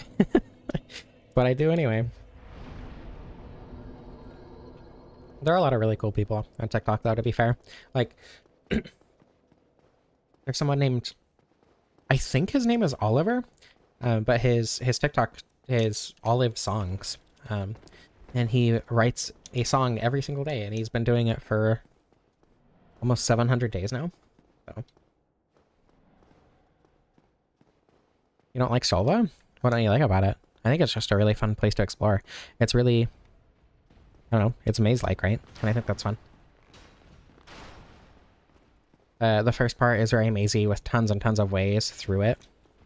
Especially if you use a bow to hit switches and like actually explore the area and make sure you're getting everything. I think it's super fun to explore.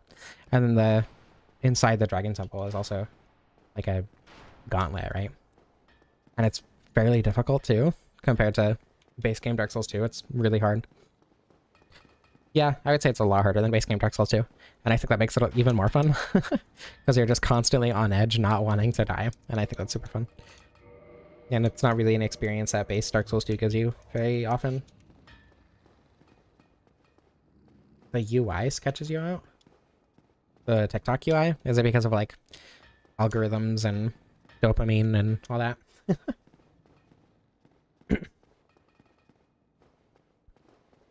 I don't know. I watch TikTok a lot because ADHD, and it's very, very good for mitigating my ADHD, but I don't know. I feel like I am not subjugated to the short time perception thing, primarily because my ADHD doesn't work like that. I can't experience it long or short. I exclusively always experience it one way. Oh, I need to fight Smo. I started autopiloting Ornstein. Hello, Cosmo Kyle. Welcome. True. Yes, I agree.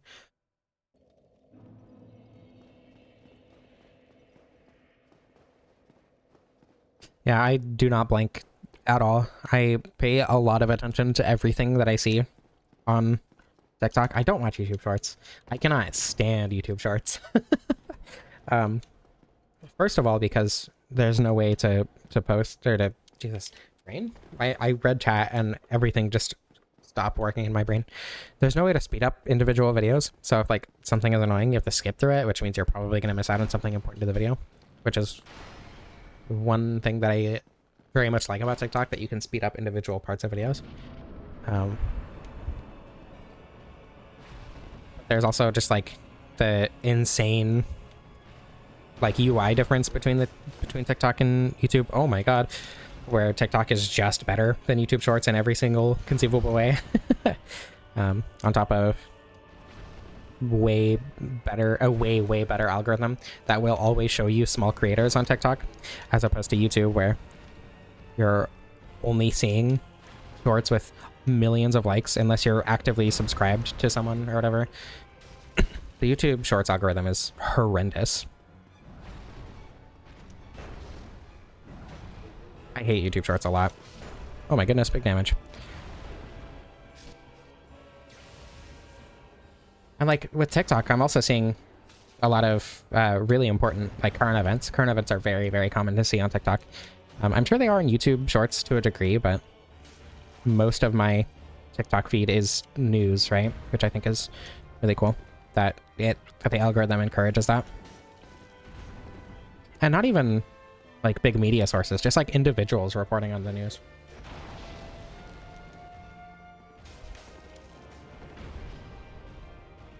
Yeah, not being able to upload short form videos as not shorts is very frustrating as a creator. I have had that issue multiple times. So I had to reformat it into 16:9 just so it wouldn't be posted as a short.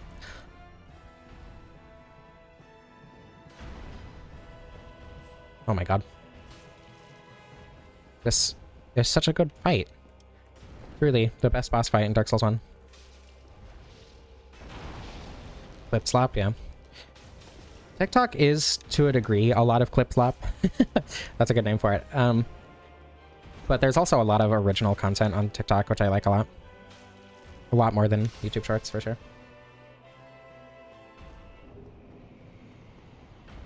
Ooh. Yeah, I think once I learn to take advantage of counter hits on the running attack, this weapon is gonna shred, but until then, we'll see how this goes.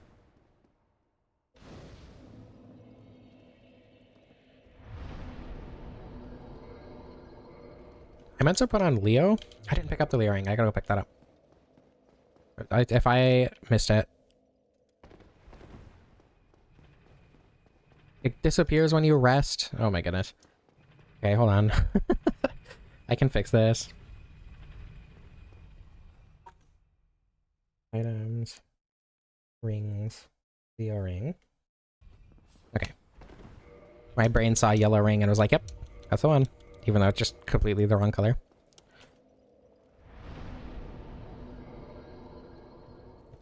I think I want a little bit more endurance, and then I'll start upgrading vitality. Like, who needs health? Health is for cowards. Yeah, TikTok shows you a lot more small creators than YouTube does in any format.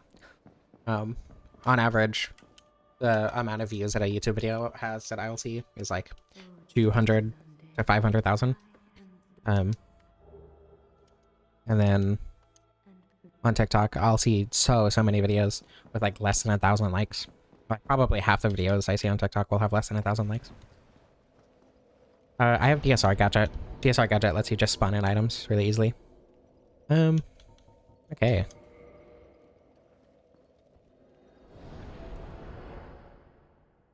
I don't know. You kind of have to curate your algorithm. Whoever just did those heart reactions, I can see those. I appreciate that.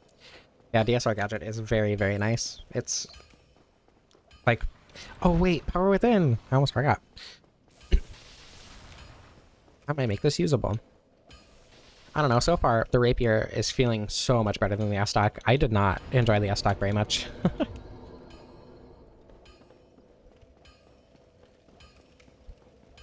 See tons of videos on YouTube with less than 1,000 views. Okay, but like, were they made, or are they new videos, or like old videos with less than 1,000 views? Because I'll get months old TikToks with less than 1,000 likes constantly. A version of it for Dark Souls 2? Not that I know of. I've actually been trying to figure out how to use Cheat Engine specifically for streams, because as far as I know, what am I doing? As far as I know, that's not a thing. This is what I'm doing. Oh my goodness, that was a lot more damage than I was expecting. Yeah, usually made by children. Yeah.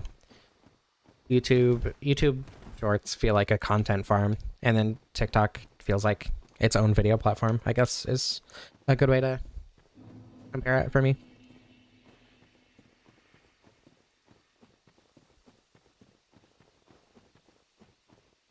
I don't know. I've been thinking about getting clips from streams and just turning them into shorts, because that does give you more views, which does help your channel grow. So I've been considering just like taking clips from streams and turning them into videos, but I'm gonna have to figure out what moments are clip worthy in the first place. Yeah, stuck in the Rapier instead of the strong attack. The Rapier strong attack is better. The Rapier is slightly faster. So it has slightly higher DPS. It is a little bit shorter, but really the only boon to the S-Stock is the slightly longer range, and it's really not that important. I don't know. It's been a long time since I used the S-Stock, but I remember it being extremely underwhelming in terms of damage, and I am enjoying this more because it's not getting grabbed by the third Pasaka. True. I should do that. Yeah, getting the 2 chunks in a row. I think that was very clip-worthy. Or the Iron Golem ending up on top of the invisible wall.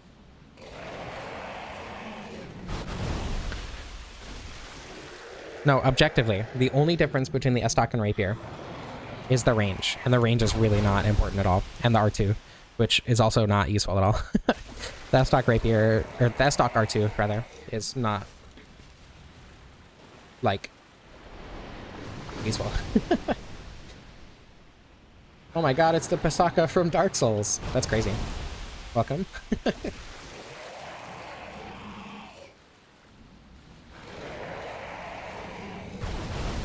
Read unhinged things from chat to farm shorts. Okay, let me clip all the girl pee moments. I'm sure YouTube shorts will love that.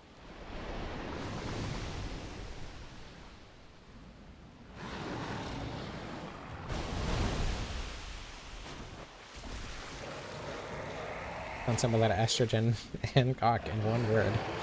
Okay.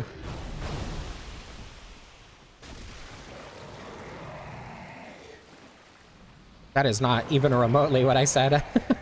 I said objectively, the only difference is the range and the moveset. And personally, I don't think that makes enough of a difference for me to consider the lower DPS worth it, even remotely. I never said that my subjective opinion was objectively correct. I'm going to get the bow because I don't want to deal with the last head being annoying to hit. It's only one hit. I'm sure I'll figure out a way. I got this. I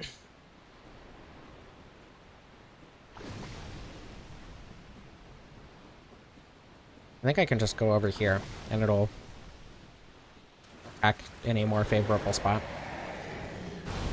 Not there. No, it is objectively true that the only difference, or the only thing that makes the S-Stock potentially better is the moveset and range. The DPS is lower, the damage per hit is lower, the range on the R2 even is lower. So the range on the R1 and slightly lower DPS, and I don't know, it's just it comes down to preference with the moveset and range. And because the DPS is slightly higher on the Rapier, I prefer the Rapier. Estrogen Sword. Personally, I prefer this on like Gay Sword, but Estrogen Sword is pretty cool too. S-Stock does sound cooler. That is true. The S-Stock R2 is also cooler, just less useful in my opinion. Less useful for my playstyle in particular.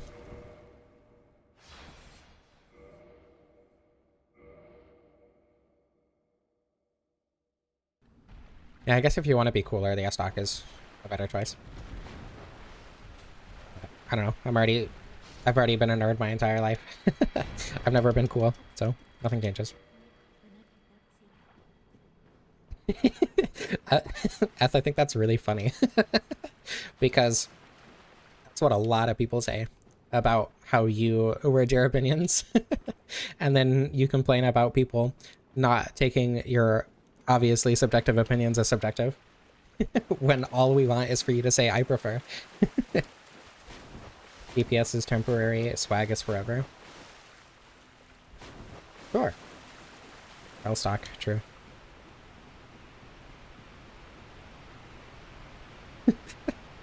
Making a Dark Souls 1 mod is like the nerdiest thing I could have possibly done. I play video games for a living. That doesn't make me cool.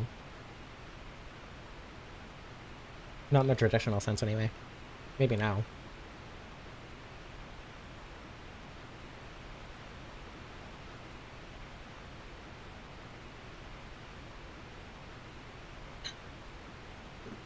Oh my goodness.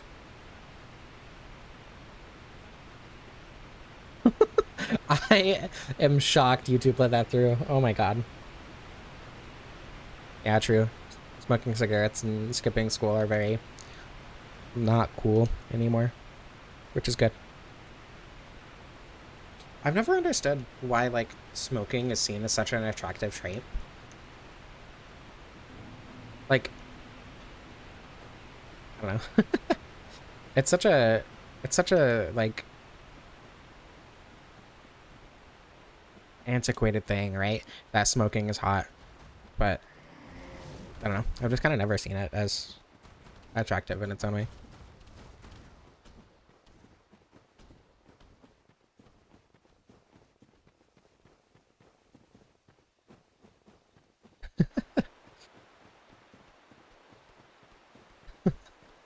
Yeah, vapes are super cool. To be fair, they are most likely at least a little bit healthier. They're at least a little bit less deadly than smoking, probably. But as far as I know, it's not by much.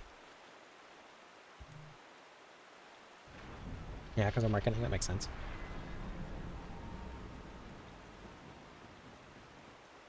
I think Marlboro? That's an awful brand name. I've never, like, thought about that, because I've had people, like, after I turned 21, a couple of people Or I had my grandma ask me to buy cigarettes. And like, you know, I would say Marlboro at that point, but I've never thought about the word. That is a terrible brand name. Oh my goodness. See, this is where the S-Stock R2 would come in handy.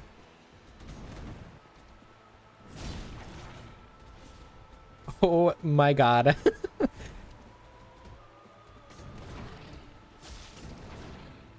Can I just look up? Yeah. We could just hit her in the balls. Oh my god, never mind.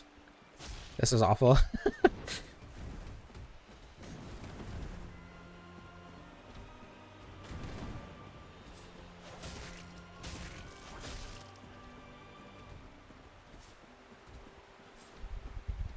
Oh my god. If I swear to god. I should just move swap at this point.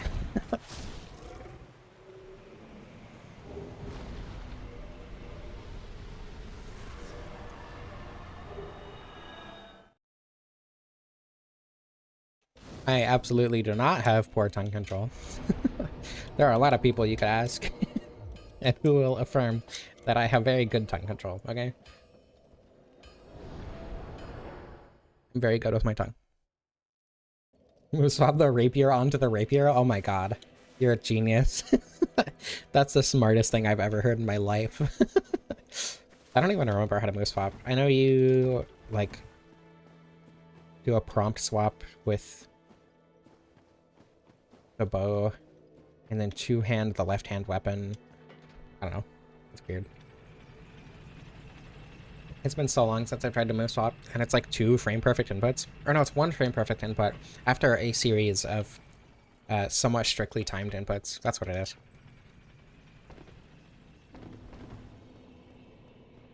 It's a really fun glitch, but it loses its luster after doing it like twice. Because then you obliterate everything, and then that's it. I'm pretty sure Minnow did a tutorial on the Dark Souls Prepare to Die Edition move swap. Remastered move swap is a little bit different. Can you swing a rapier like a dragon tooth? For certain attacks, yeah. Hello, CL, welcome. The move swap only works on... I don't remember. There are certain attacks that it doesn't work on, and I don't remember what they are.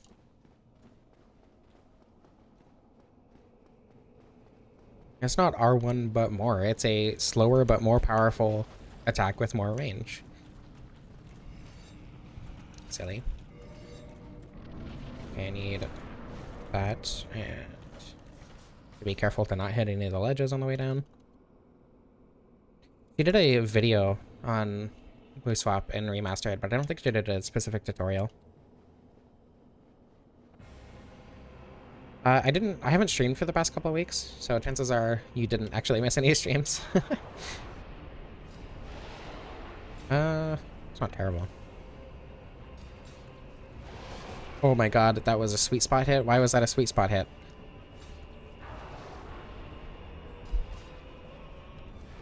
I haven't talked to Minnow in a while. Minno's cool.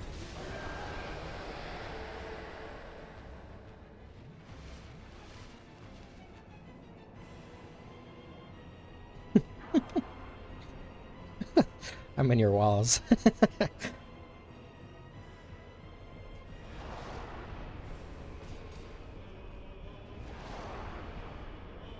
You know, the fact that you can't see the utility in a slightly different thrust attack makes a lot of sense, actually, yeah, for a lot of your opinions. Okay, hopefully your Wi-Fi isn't too terrible. But thank you for being here while you could. It means a lot.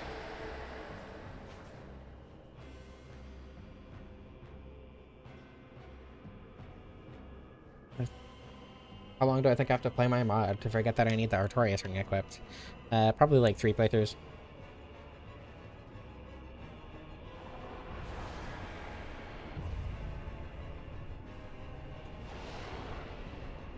I don't know, I remember having that part of the mod specifically installed for a couple of vanilla runs during streams as well in the past.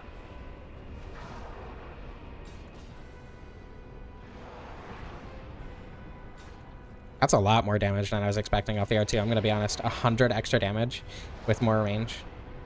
I was testing it because I wanted to make a point. And like, yeah, that's a very useful attack button. It's slower, but with more range and much higher damage. At least I uploaded videos over the week, a couple weeks that I was gone. Usually I don't do that. I did my best. But stream should be a little bit more consistent for a while, at least.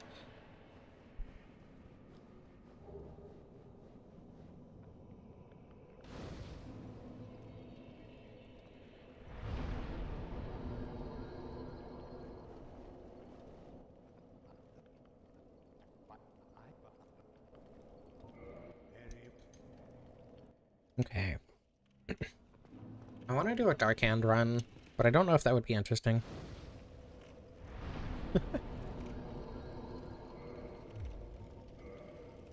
Wait, what doesn't matter? Because who's pretty? Did I miss something? Solar deprivation. I mean, I also never went outside, to be fair. Duke's Archives.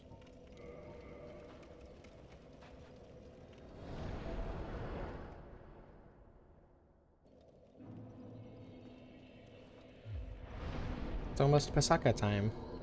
Oh, my inconsistency. Yeah. As much as I say that I don't have a life, I kind of actually do, unfortunately. Well, Dark Hand has a whole punching moveset. Oh my goodness. And there's also a shield in your left hand. It does have the grabbing R2, but it only works on NPCs. The Pasaka using cat emojis feels incredibly fitting. Picasso's. Was that on purpose? If it was, that's funny. I like that. The worst weapon so far. The worst weapon that I've ever used, or the worst weapon that I've streamed? Because the worst weapon that I've streamed, it's probably either Dragon Bone Fist or Velka's Rapier. The worst weapon that I've used, however, was a Ghost Blade by far. It was on purpose. Okay. The Dark Hand is just kind of bad. It doesn't do a ton of damage, and you can't upgrade it. And there's very little you can do to increase its damage. So, if I could create a weapon that gave you the Pasaka moveset, I would absolutely make that mod. I mean, Velka's Rapier isn't, like, bad, but it's split damage, it can't be buffed. It's kind of underwhelming in terms of damage because it's a thrusting sword. I don't know. Is there a change list? Not a, like, direct, this is exactly what I changed kind of thing, but there is a list of overall, like an overview of changes on the mod page. However, that said, I would recommend you not look at that page for your first playthrough of the mod, because it's kind of designed for things to be discovered as you go. But there is like a general overview that isn't spoilery. Also, oh my god.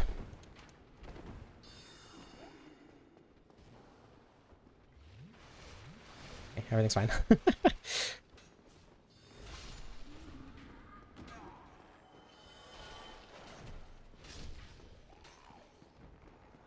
Nothing to worry about.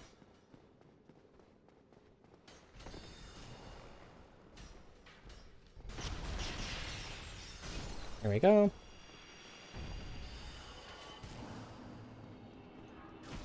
Yeah, I don't know. I'm gonna do another stream with Velka's Rapier, so it's very possible that my opinion changes and I was just bad at the game when I used it. But it's also very possible that it's just not a great weapon.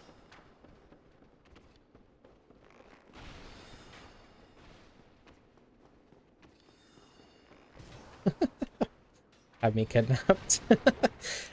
The thing is, if I'm not actively into a game, I will not have fun playing it, no matter how hard I try. There's so many games I wanted to play that I just can't because my brain doesn't latch onto it.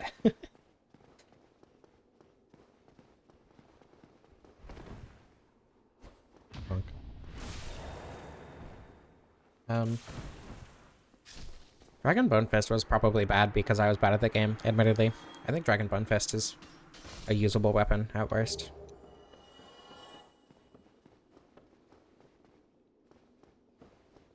Okay. I had nothing but a peanut butter and jelly sandwich this morning, so I am actually a lot hungrier than I thought I would be. Steam controller and Steam box? Yeah, I saw that, and it is extremely uninteresting.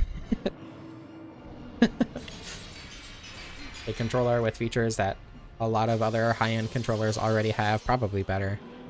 And a trackpad, which is so useful. At least that's what it looked like from the picture. I didn't watch the video, because I don't care. And then, like, a slightly cheap, decent computer, presumably. SteamOS. Is what I assume the Steam box is. Permanently docked Steam Deck.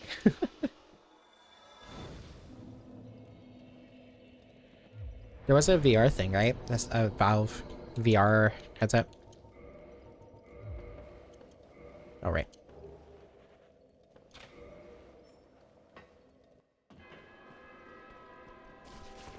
I don't know. Steambox kind of makes sense, but as someone who already has a $2,000 computer, I have a feeling that it's not going to be particularly useful to me.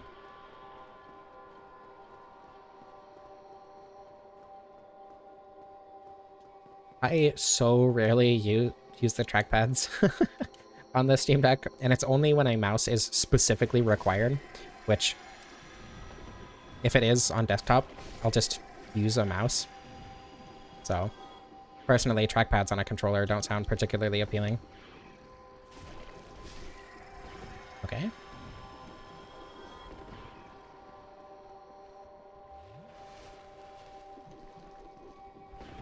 Gotta wait for the crab. There it is. Hey, that was fast.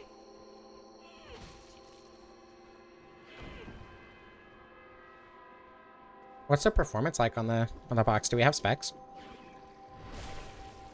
Here we go. And our price and whatever. The GameCube too.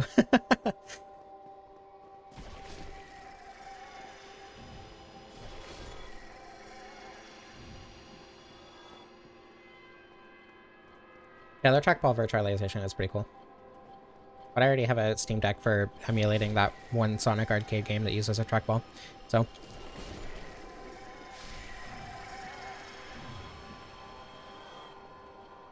We dote over the Pasakas because they're hot. And they penetrate you.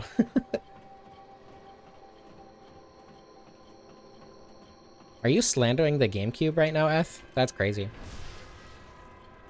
The GameCube was like the last good Nintendo console.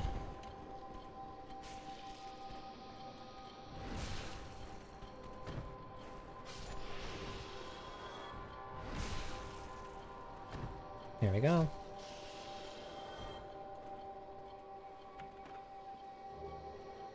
Oh, true, right. No carry handle, my bad. That's a good point.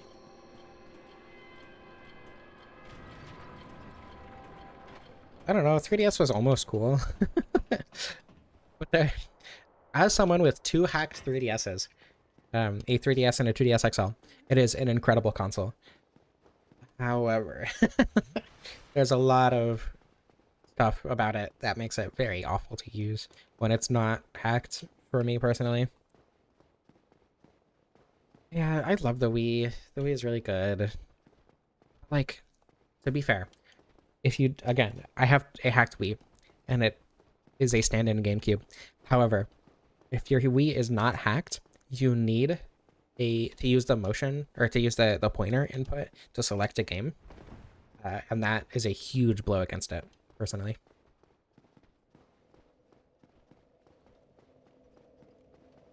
If you could just put in a game and it boots straight to the game instead of the home menu, the Wii would just be better than the GameCube in every way. But because it doesn't do that without hacking it, I have a hard time. I like the 2DS XL a lot more than the 3DS XL. The 3DS XL felt kind of bulky, but the 2DS XL feels really slim and nice to hold. I don't know. I always really loved the color on the white and orange one. I love that color palette so much. But they were always so much more expensive than the black and blue ones because nobody liked them, so nobody bought them.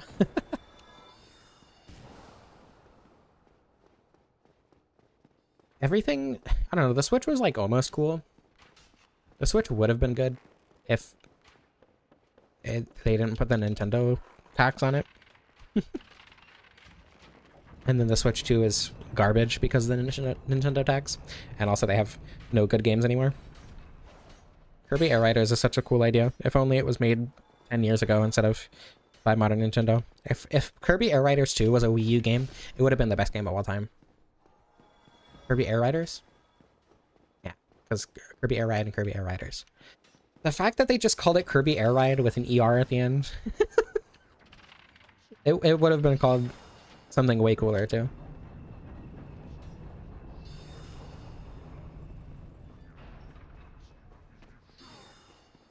It's not a mild UI quirk. It's having to use an entirely separate controller in a completely... You need to have two controllers.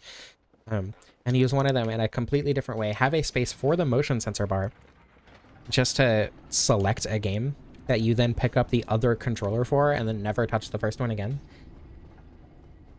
No, I haven't rested up on fire yet.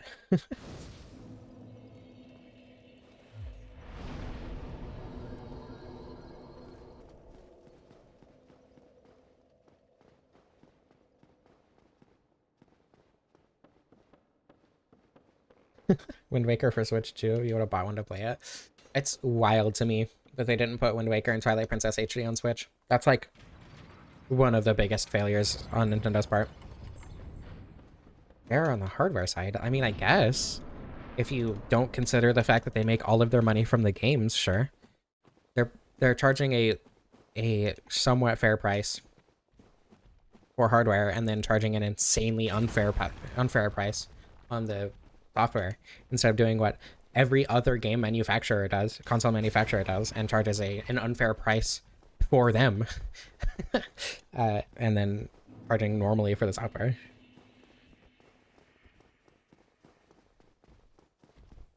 You didn't need an entirely separate controller to play a DS game on the 3DS. They could have just made the GameCube controller function on the Wii menu, and I wouldn't have any problems with it. Tired of game price whiners?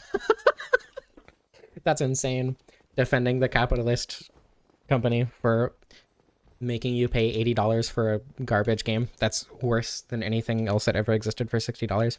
Meanwhile, they're making insane record profits and still charging more because, oh, games take more effort now. Yeah, Nintendo games are they've always been insanely expensive for what they are. But like, for a long time, that was okay because they were really good games. And now they're not. Like, Mario Kart World is their flagship $80. Okay, that's okay. That's cool, I guess. Mario Kart 8. As far as I know, most people consider Mario Kart 8 Deluxe vastly better than Mario Kart World. Which is way, way, way cheaper still. Yeah. Nintendo is like a premium quote-unquote thing with lower quality. Actually, kind of like Apple. Nintendo is the Apple of console manufacturers.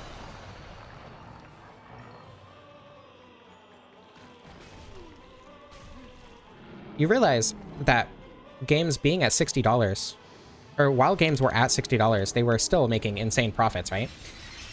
The only reason they're increasing prices is because they're greedy. Oh my god, I'm gonna cry. The only reason games have gone up in price at all is because Nintendo, among other companies, are insanely greedy for no reason.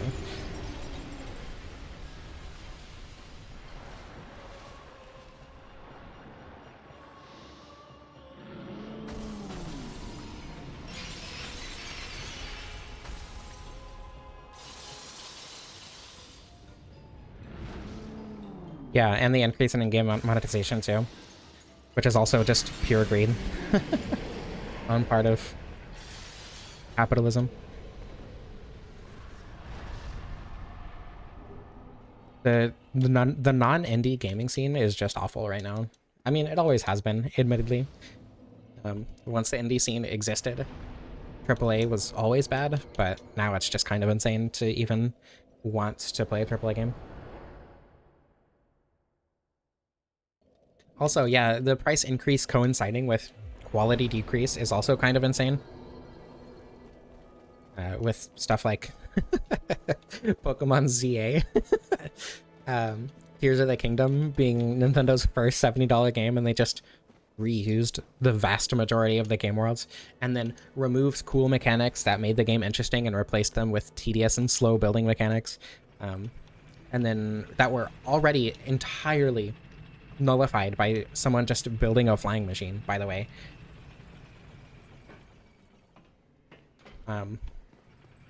Like, the fact that, what was it called? Echoes of Wisdom is effectively a 3DS game. Priced $60 instead of $40. Or, like, it's insane that Echoes of Wisdom was priced the same as Breath of the Wild. That's absurd.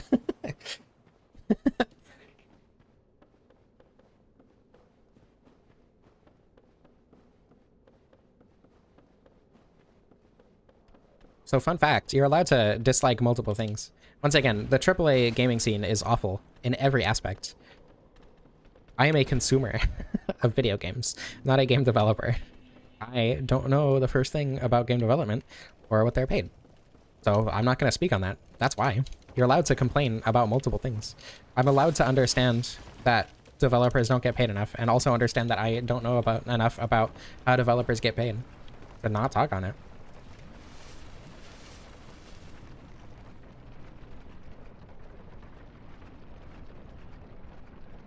One of the best parts of the 3DS was how cheap everything for it was, right? You get insanely good games for, you know, 30, 40 bucks. Like, every Pokemon game being a handheld game for so long was such a positive for Pokemon, because it let them give you really, really good games. Everything up to Generation 7 was just an incredible game for like 40 bucks, as opposed to the 60 that you would get on a console game. And then the first Pokemon console game costed extra, removed, like, okay, Sword and Shield weren't good in a lot of aspects, but I think there were a lot of aspects that Sword and Shield were really fun. I really enjoyed my time playing Sword. However, it is very obvious that they just did not work nearly as hard on Pokemon Sword and Shield, despite the $20 price increase. Hello? So that the price increase has not been just $20 to $30 over the past couple of years. It's been, or yeah, 10 to 20 to 30, $10 to $30, I guess, over the past several years. It's been, like, for Pokemon games, $50 for less quality over the past, when did Sword and Shield come out? I don't know. It's just insane to make that comparison, and then to defend game prices going up when our economy is already struggling and when companies are already making record profits. It's insane. That's insane.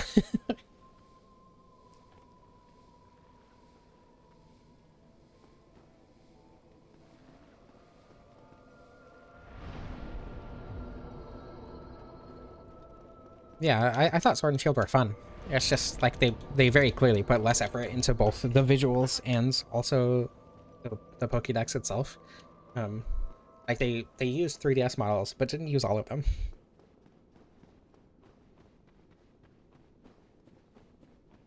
Yeah, true. If the $70 for a game was used to pay the developers specifically, great. I'm perfectly okay with that. Especially if the game's quality actually reflected that price increase. So, yeah, we're getting 3DS games. Also, the tech demo for the Switch 2 being $10 whole. Not even a tech demo. The manual for the Switch 2 being $10 is insane. And I know that point has been driven into the ground, and I'm beating a dead horse, but god damn it. Nintendo has lost its luster. They did that like 10 years ago. When did the Switch come out? Like 2016? In my opinion, they lost their luster like 2020. But the spinoff? The spinoff for what? Also, not to mention, like, all of this, like, price gouging, effectively, is what it is from the developers, comes on top of insane business practices, like them suing the developers of Palworld, which they're kind of losing, by the way, which is awesome. Pokemon game where you play it as a Ditto is going to be $70.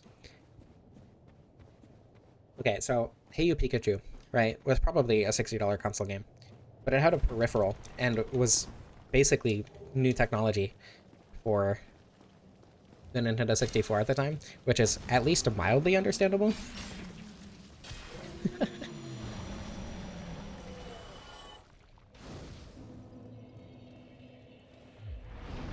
Yeah, Digimon is a very, very popular series. It's like, it's not necessarily on par with Pokemon, but a lot of people really love Digimon. And the Digimon with vastly less budget, with way less marketing, with no bad business practices, relatively speaking.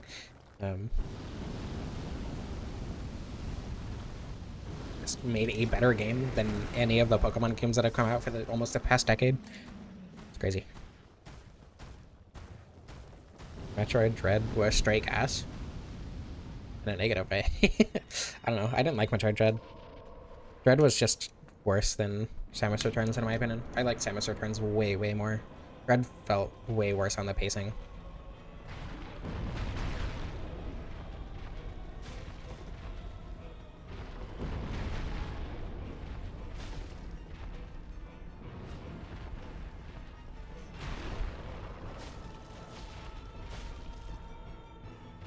This is not bad damage. I'm very glad that the damage is better.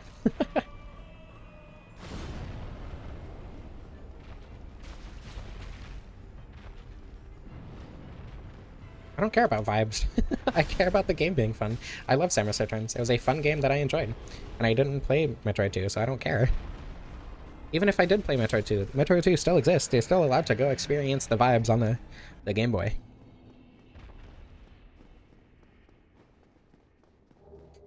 Fusion was fun. I remember playing Fusion a long, long time ago, and I had a really good time with it. But admittedly, I don't remember it very well. Feels like a lot of Nintendo is very dependent on nostalgia, huh?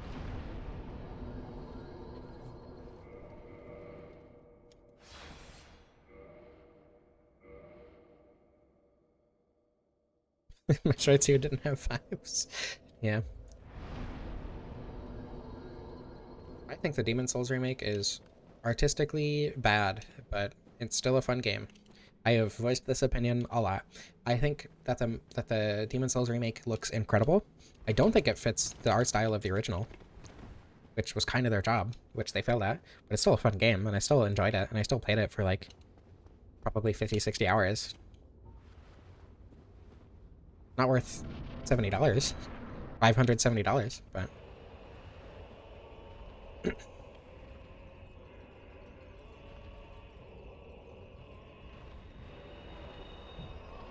it is also an extremely impressive thing to like have made. It's incredibly visually appealing. What? What are you talking about? I don't care because I haven't played the original Metroid 2. I have no stake in it. I also don't necessarily care about the remake of Demon Souls having or being completely faithful because I didn't play the original, or because I hadn't played the original at the time. And even after I did, I can still play the original. It's not like the original has disappeared. It's insane that you took exactly what I said and then assumed I said the exact opposite because it fits what you were saying more.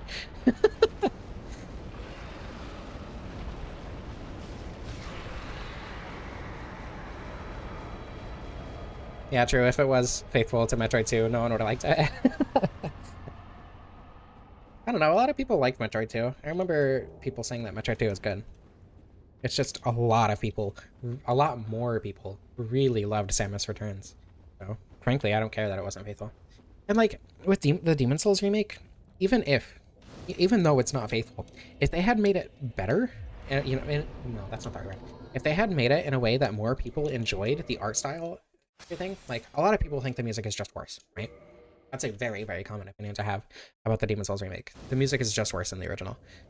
But if they had made the music in a way that made people enjoy it more, even if it wasn't faithful, then like nobody would care that it wasn't faithful, right? So they took the original intention of FromSoft, they got rid of it, and then made it worse by most people's opinions.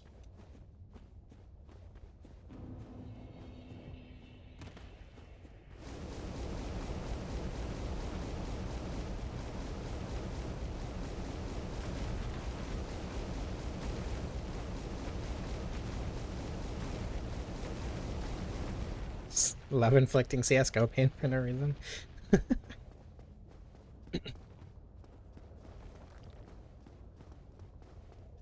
I ever co-streamed? I've done a stream. Hello, Overlord Bunny. I've done a stream with just a silly cutie. We did Dark Souls bingo. That's the only time I've streamed with someone else. I don't know. I think it'd be fun to like stream Night Rain with people.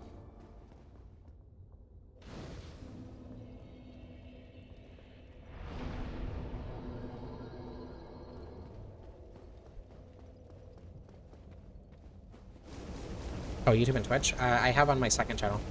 On my second channel, I would stream Sonic 06, and the only reason I did it on Twitch was so more people would end up seeing the stream, but nobody watched it on Twitch, so I'll probably never do that again, because I despise Twitch. Night Rain with the community streams? I mean, if enough people would want to do that, but with how few people watch my Night Rain streams, I was more thinking, like with Aurora or Spelunker, or, you know, whoever wants to stream Night Rain.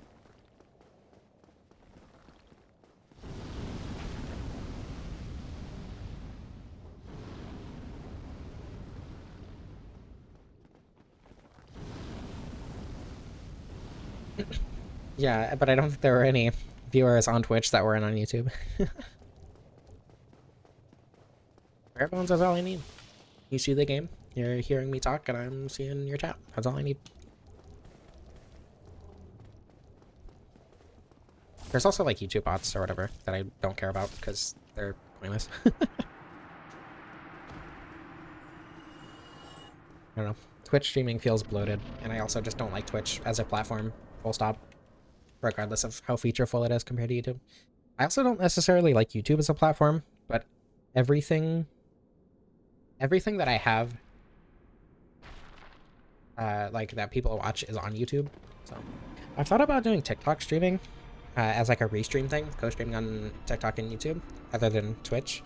But TikTok streaming is very confusing and I'd have to create an entire format just for that, which is a lot of work. I think it'd be fun. Airborne streams have such a strong vibe. I agree.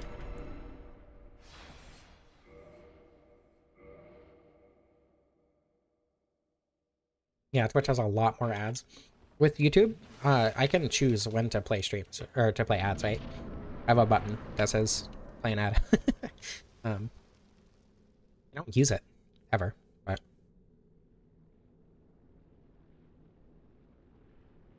that is a thing that I can choose rather than I know Twitch has ad breaks, but there are just way more ads constantly on Twitch.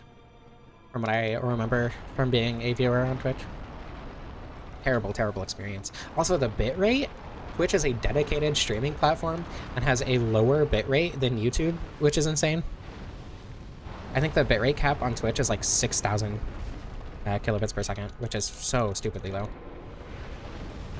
Oh, I didn't think that would hit me.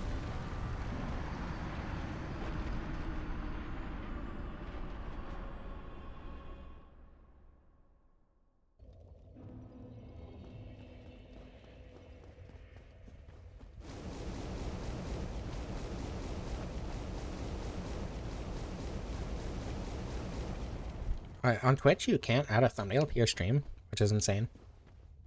To Bat of Chaos? That was... What are you talking about? That was pure skill issue.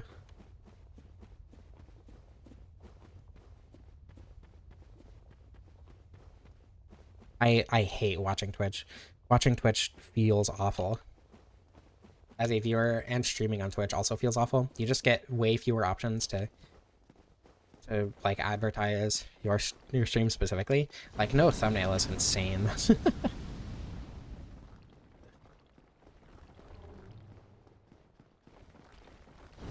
Yeah, Twitch has more ads. Twitch has lower bitrate. Twitch is annoying to stream on. It's harder to set up. There's just like no reason to stream on Twitch. What do you mean get bed of chaos? I literally just did not press the dodge button at the right time. That's why I died there. There is an option to automatically put ads on my YouTube stream. I don't use it, obviously.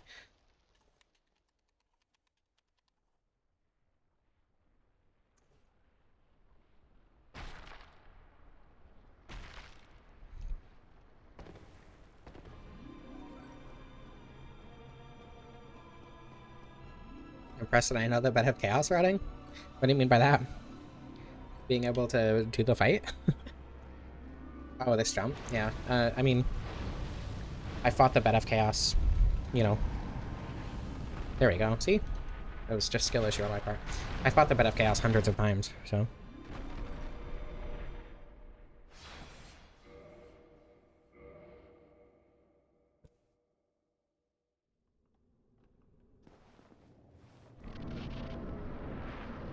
The fun fact, there is one hitbox that will push you.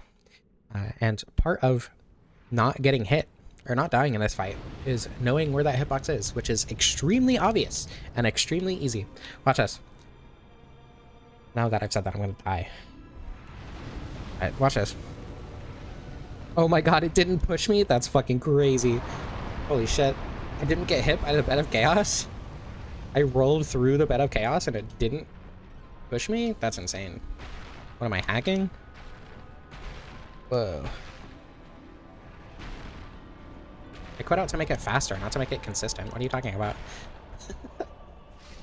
I have killed the bed of chaos without quitting out, without getting hit multiple times.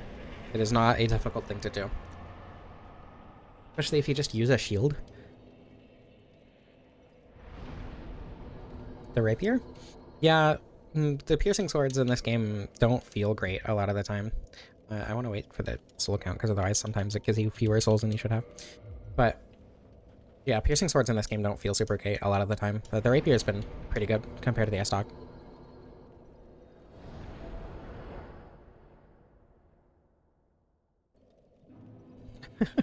I mean, that's not really brute forcing though, is it? It's just using a strategy to beat the boss.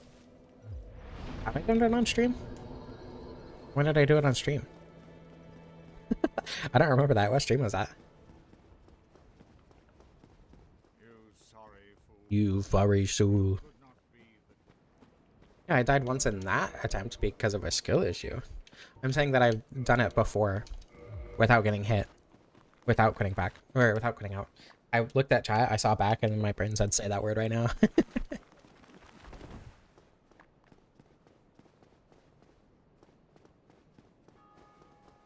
I honestly don't remember doing that at all, Krista, on stream.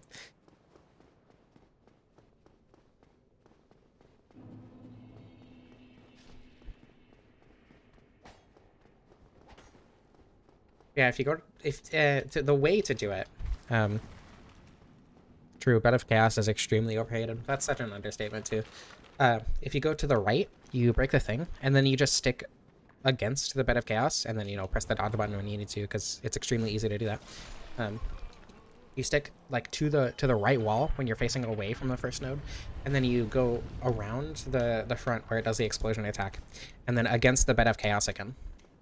Actually, I guess you could go around the outside with the jump on the way back as well. It's harder though, in my opinion.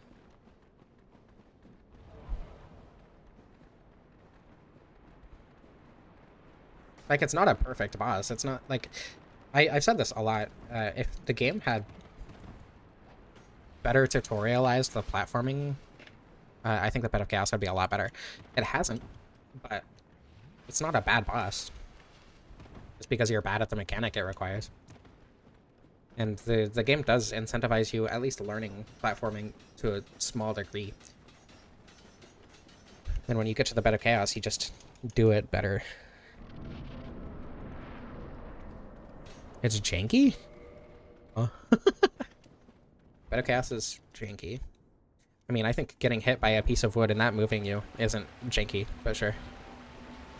It's also very easy to learn, in my opinion. You just gotta, like, not do the same thing over and over and go slow at first, and that's it.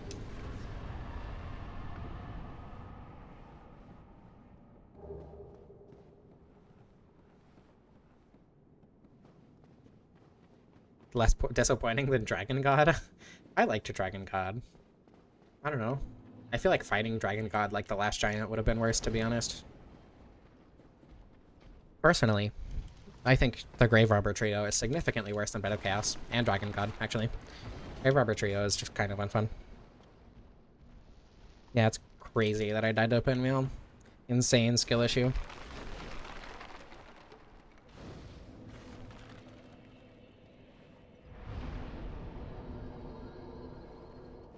Dark Souls 2 uses...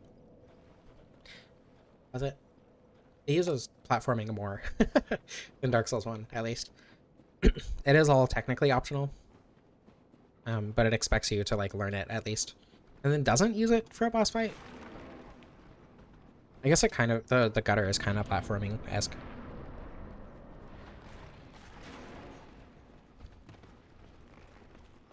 I just fundamentally disagree that it's poorly designed. It's placed poorly. Again, if they had tutorialized platforming a little bit more, I think it would be a lot better. But they didn't. And that doesn't necessarily mean it's poorly designed, it's just poorly placed.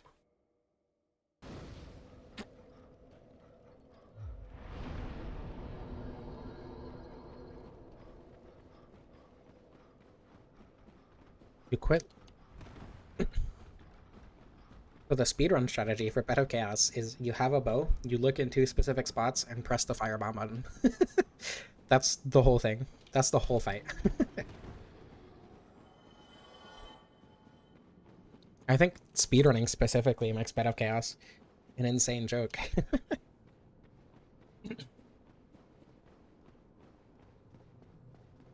I haven't done any Dark Souls speedrunning besides the joke speedruns, like one-shotting the Asylum Demon or killing Petrus as quickly as possible.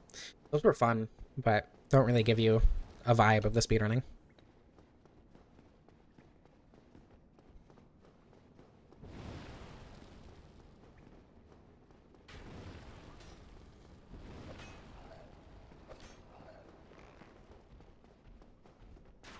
One out of 10, how good has weapons performance been?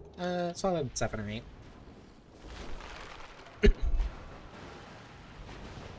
Frankly, I don't think it matters what the intended design was. You can quit out, and that removes a lot of people's frustrations with Bed of Chaos. Even if you don't quit out, though, it's still only one really easy jump.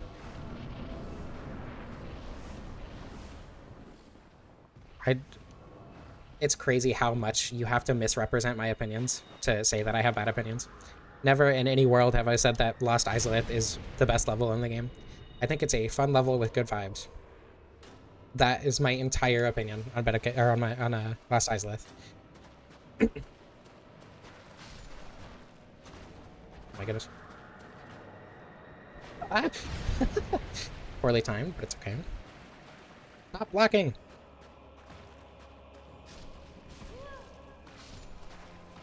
Okay.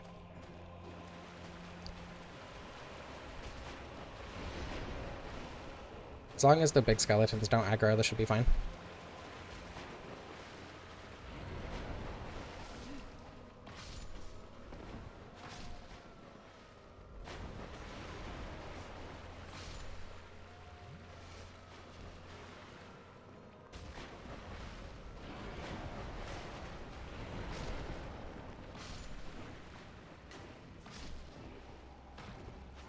Okay. Yeah, outsmarting the game. That's a really good way to put it. I agree. It's fun to do that. Dark Souls 2 is kind of the same, but by using a lot more intended mechanics. like dark weapon, plus dark infusion, plus 30/30 intelligence faith. Feels like you're outsmarting the game in a lot of ways because it just makes everything insanely easy. As opposed to Dark Souls 1, where there's a specific route you can take that trivializes the game, right?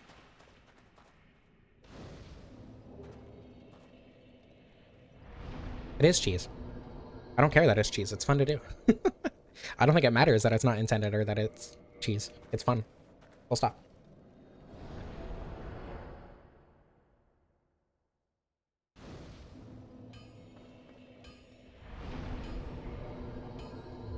See, this is exactly what I was talking about earlier. Your whole thing was you just wanted me to say that I prefer the Rapier to the S-Stock.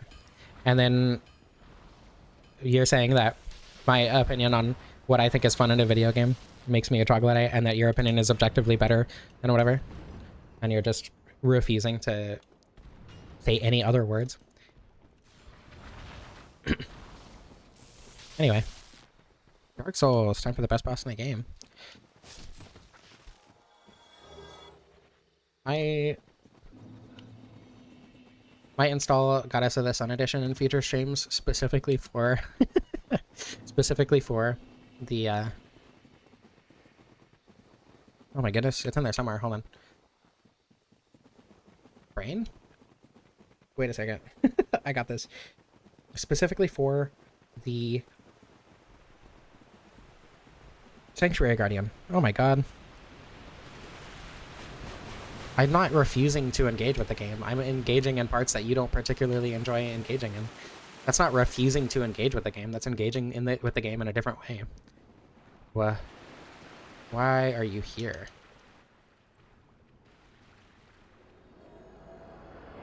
Do I not have the broken pendant because of that?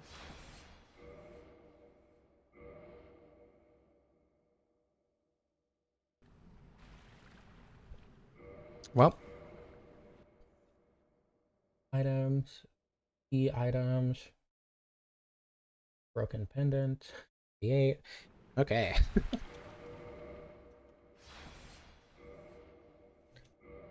The one time I don't talk to Dusk. There you go. I guess I just didn't notice that I didn't get it earlier when I killed the golem.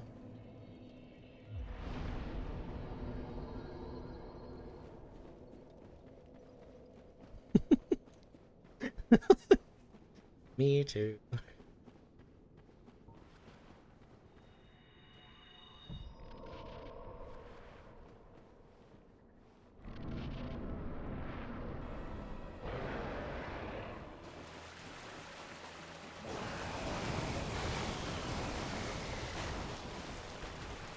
Well, I don't know. Speeding up doesn't really change the game in any way. It just skips something that I've done, you know, hundreds of times already, normally. That doesn't really change when I press the speed up button.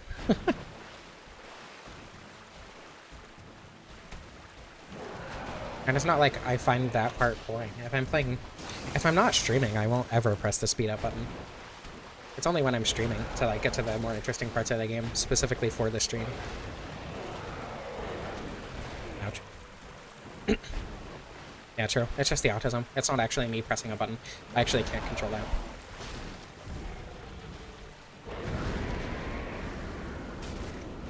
There we go.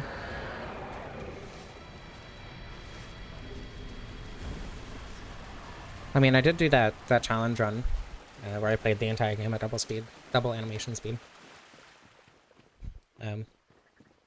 Which wasn't much of a challenge run. It also got like 1,000 views or something.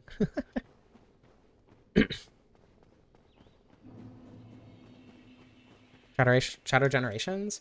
I think Shadow Generations is really, really good for one playthrough, and then gets insanely boring. Port the Dark Souls 1 map into a Sonic game? Okay, what game?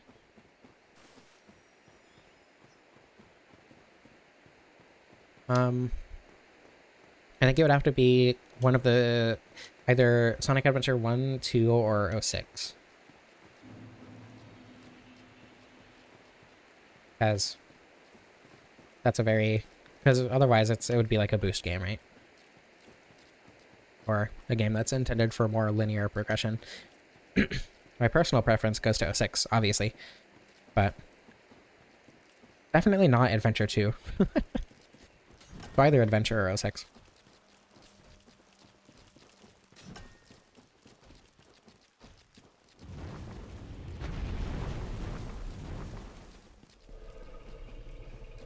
I don't know. Shadow Generations was fun. I played it like 3 times. I 100%ed it like 3 times within a week.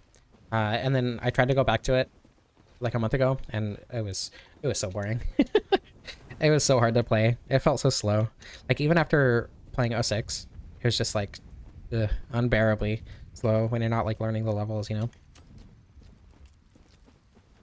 And 06 is not exactly a fast Sonic game.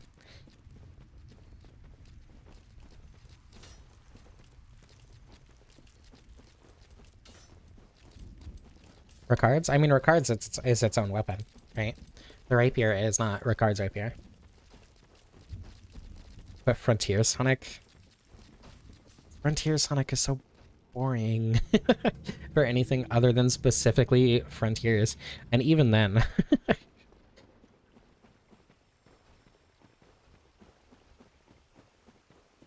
Resting cards in general, yeah. I've used all of them except for the Mail Breaker, which I was actually gonna... I don't remember if I was gonna stream that or make it into its own video, actually. I remember the discussion that the Mail Breaker was one of the worst weapons in the game. In like the Ghostblade video, some people commented about the Mail Breaker, but the Mail Breaker is really good to buff because it's really light, you know? You don't need to invest in endurance very much. Oh my god, Krista. Okay, I forgot to do power then, but it's okay.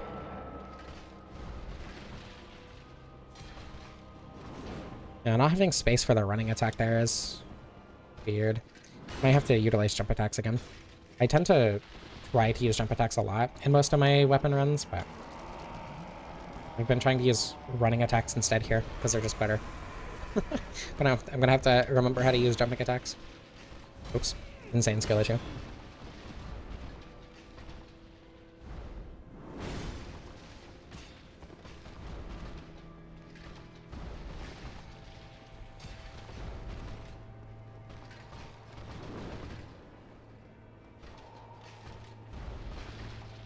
I don't know. I feel like... Oh my goodness, my throat. I feel like using one specific weapon from a weapon class to get an idea on the entire weapon class ends up not really working a lot in this game. Maybe like... Oh god, really? Maybe like... Claymore with great swords is like right in the middle of all the great swords. It's like really good, has good range, isn't the best damage wise or whatever. Or like the Falchion with the curved swords. I want to use Humanity, but I'm not really gonna have time to do that, so this is fine.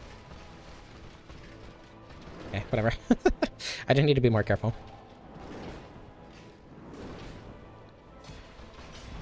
Whoa.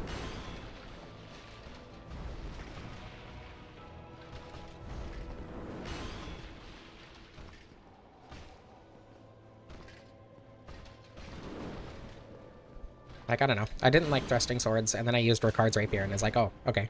They're actually good if you use them correctly. Or like, I hate the halberd, but I love all the halberds with the glaive moveset, for instance. So, I don't know.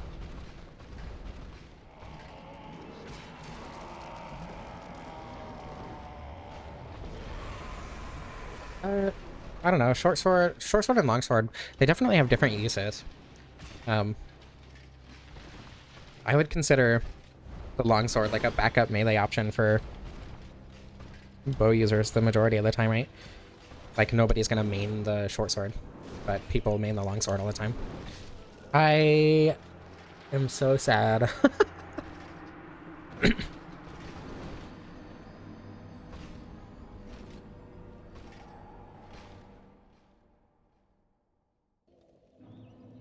Okay, well. Skill issue? Never. Literally just rolled the wrong way.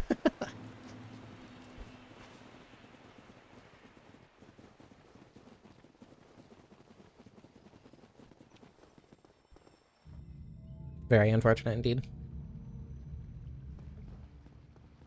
Oh yeah, we're gonna get Twinktorious self-cest.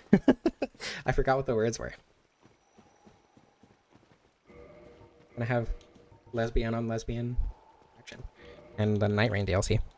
As a Wilder main, who tends to either use the Artoria skin or the Lion Artoria skin.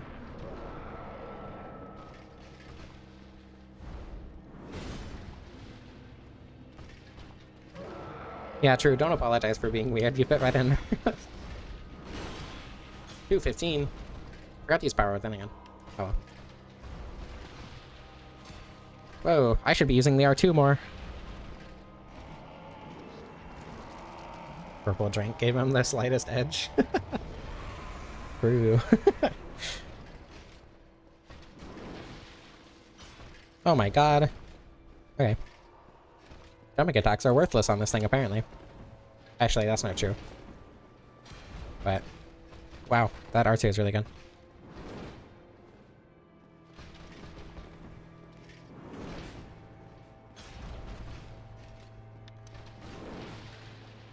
Yeah, 370 on the counter hit. Oh my goodness.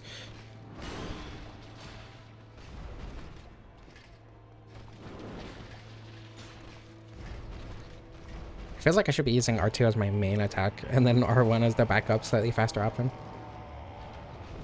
True, being weird is very awesome.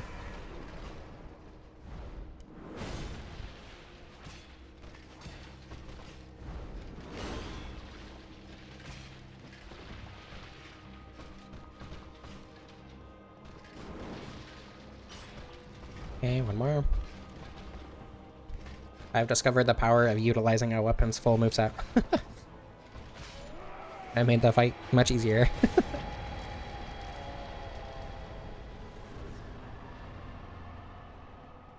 Almost like I talk about that a lot. But I have ADHD, so I forget to do it anyway.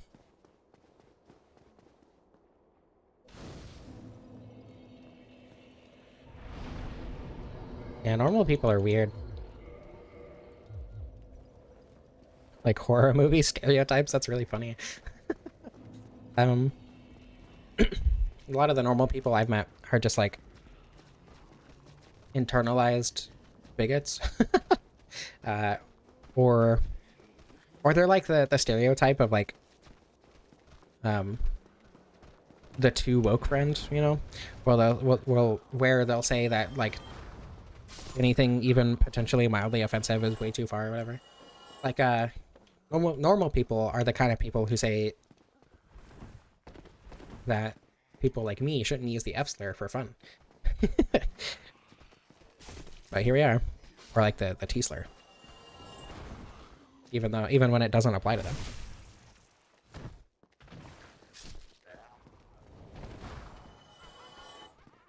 He, him, lesbian. I sent him to a better place. Night Rain. Okay, you know what? Never mind. Maybe I did kill him.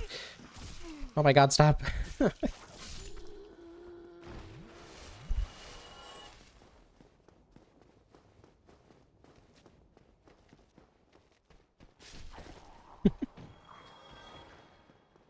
Cringe is dead. Be more cringe. Be weirder. Be more awkward. And potentially upsetting to quote-unquote normal people. They deserve it.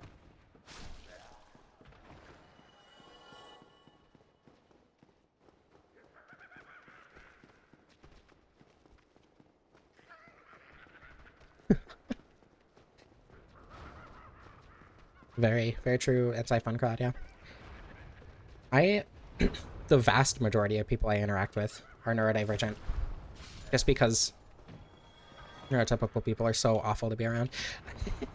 Someone joined my Discord server and said that they liked watching me because I was a leftist who didn't express my opinions very often. Or who wasn't very like strong about my opinions or whatever. It's like they had to be neurotypical and also never even thought about looking at a stream. I don't think I'm gonna fight I want to. I'm gonna fight Calamite.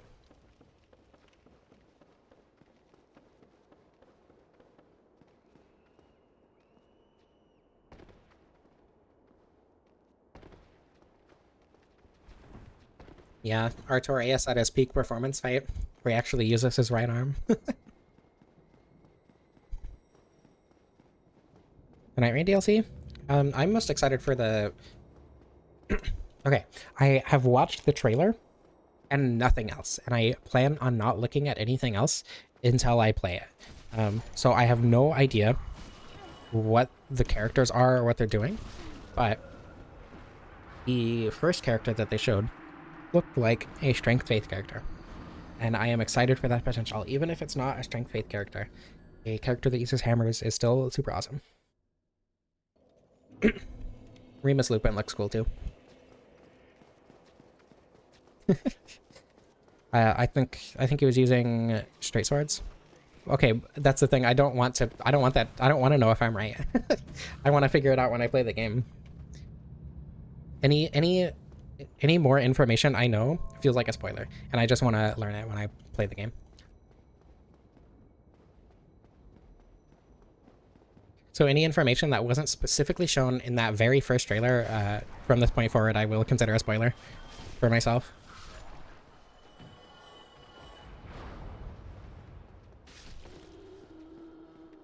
Yeah, I don't use Strength Faith characters very often, which is why I'm excited to play it, or for that character to be Strength Faith. But like the few times that I have done Strength Faith, you know, to Nitrous run in Dark Souls 1 with Wrath of the Gods, very fun.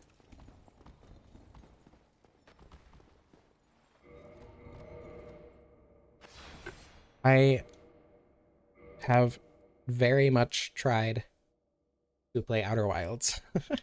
I have spent multiple hours attempting to play Outer Wilds, and none of it has grabbed me at all so far. I am extremely uninterested in it still.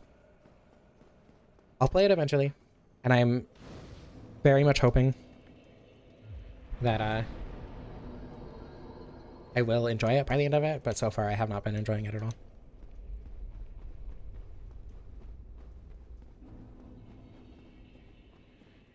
Inner Wilds.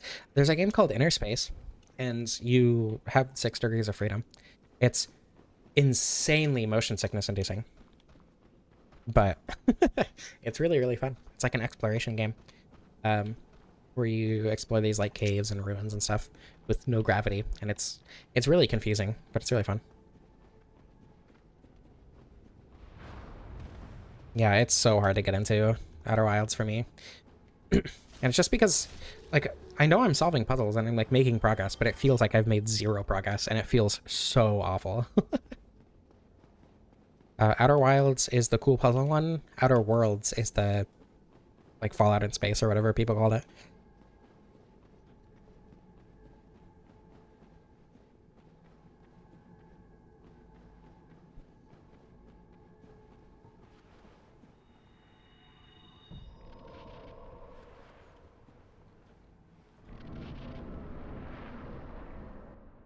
Okay. Menace time.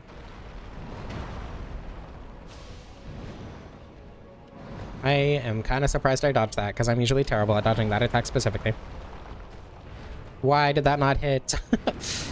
Maybe the R2 is garbage. Oh, 712! Okay, never mind. The R2 is not bad. It's a third.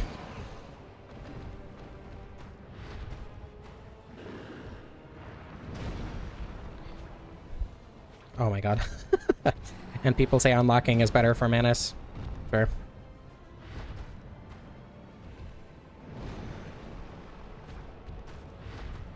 I need to heal. That might not be safe. It was safe, everything's fine. Ah!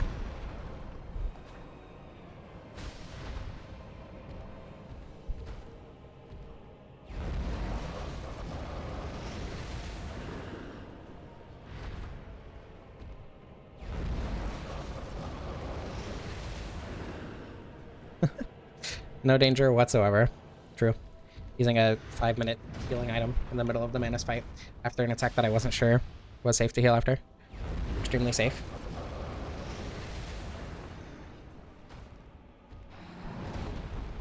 Oh.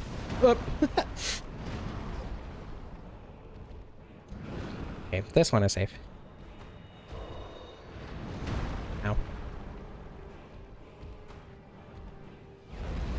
Outer Wilds sounds like the exact kind of game that I would love, and I just don't, from what I've played. Which is disappointing, but... That attack is so weird. I hate that tell.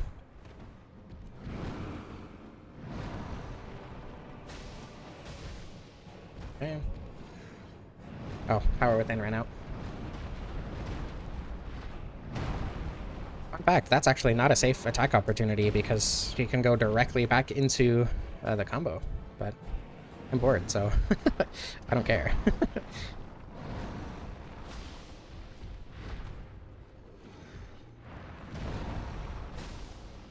There we go.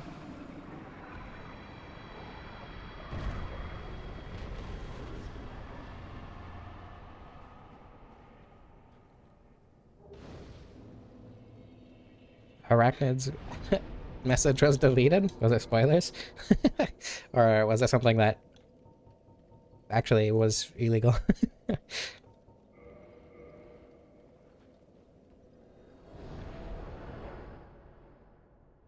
Wait, who hates engineers? What are you talking about? Yeah, I don't know. I did that Berg items only run a while ago. I think it was Berg items only. No, it was Asylum items only. I did that. It was one of my first challenge runs. And I got a Black Knight Sword +3 and beat Menace with it. And that was like extremely early in the game too. And that was like the time that I had to just sit there and learn Menace for an hour or so. And I can beat Menace hitless very easily.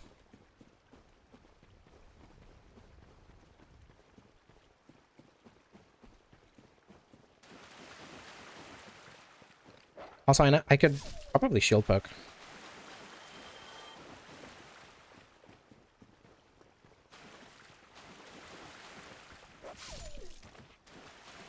But then I wouldn't be dual wielding rapiers, so then what would be the point?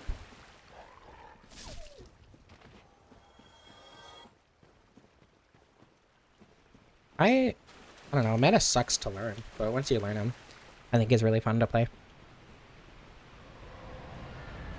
I'm like well over 100 Dark Souls 1 playthroughs in, and I've enjoyed every moment of it.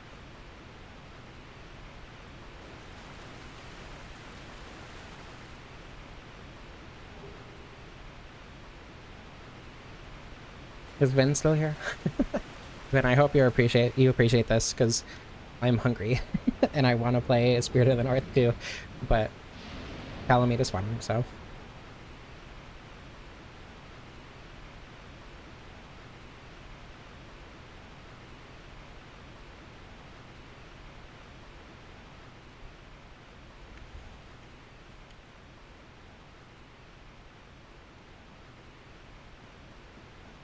Dark Souls 3 is kind of the one that I'm least interested in platinuming. Just because there's so much unnecessarily grinding.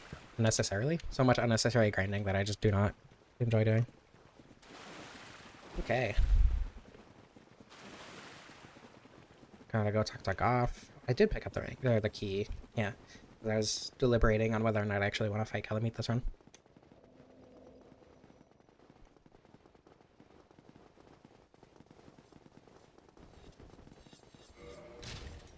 DS3 doesn't want you to platinum it, true. I love Dark Souls 3, but I'm just not interested in a lot of what the game wants me to be interested in. Eventually, I'll platinum Dark Souls 2 and do like all the quests and stuff, but it's a lot of effort. I think I have Master of Pyromancy and Master of Miracles to do as well, because I never made it to Nukem Plus 2.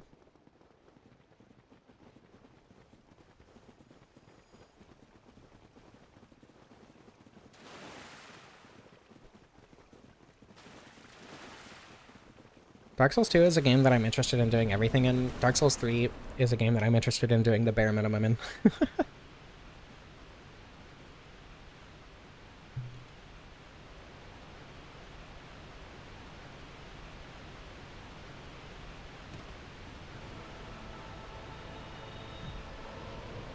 I wish Dark Souls 3 wasn't as linear. I think then it's not even that I think not being linear is specifically better than being linear. I just think for how I prefer personally playing Souls games, that being linear just makes it harder to do that, which makes me not like Dark Souls 3 nearly as much. But I can't say that I would like it more if it wasn't linear, because there are still a lot of things that I don't particularly love about Dark Souls 3 that don't have anything to do with its linearity. Oh my god. I have an attack opportunity, please. Hello? Okay, thank you.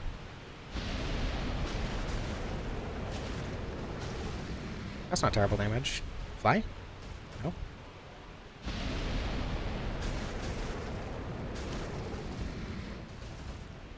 That's actually pretty good damage. Okay, tail slam. I need to heal instead of taking an attack opportunity.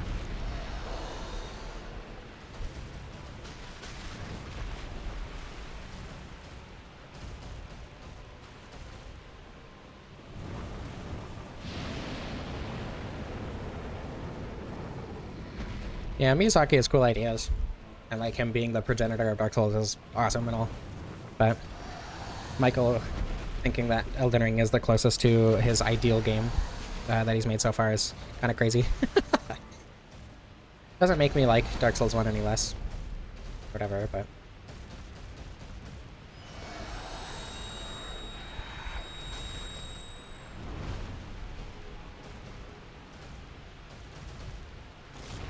Wait, Penny, weren't you talking about how much you love Elden Ring earlier? And you're saying Dark Souls 3 roll swap as if Elden Ring isn't full of roll swap too? Interesting opinion.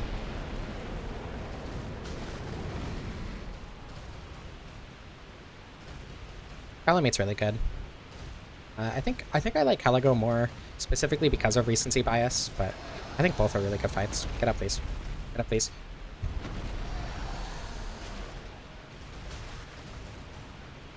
Also because I main Wilder. If I didn't main Wilder, I probably wouldn't like Caligo nearly as much.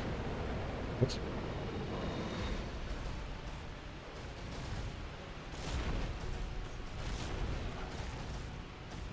Elden Ring has good shields until you fight any boss that decides it just doesn't want you to use shields, like Melania or Elden Beast or Radagon or Lu.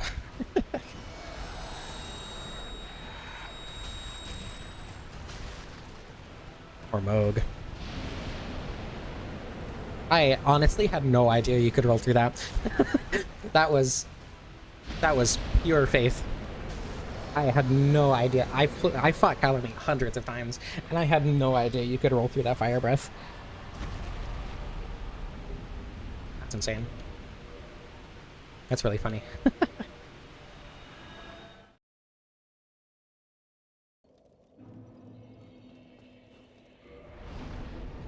Rapier is such a boring fight, though. He just runs away constantly. Okay, good stats to end with, I think.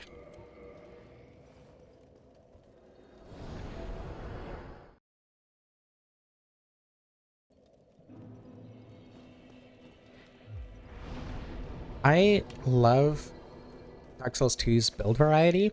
I hate Elden Ring's build variety. Specifically because there are so many weapons that are just worse than everything else, right? Like not using an overpowered somber weapon feels like a challenge run, and I hate that so much. In Dark Souls 2, the beginning of the game with the ladle feels like a challenge run, and then the rest of the game feels like, oh, this thing is pretty fun. This is kind of unique, but I'm doing this build instead.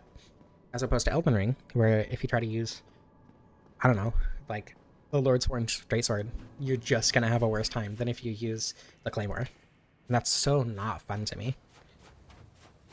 When did I get all the health? Through the whole game. I got my strength and dexterity at 20 and 40, and then went all into vitality. It's like 931. I guess I don't need the Leo ring.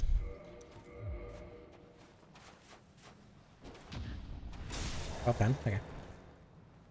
That's pretty good. Yeah. Replaying Elden Ring made it feel a lot worse for me. playing the game the first time was an incredible experience. Elden Ring the first time is like it's insane. It's one of the best games of all time. Full stop. Like no contest.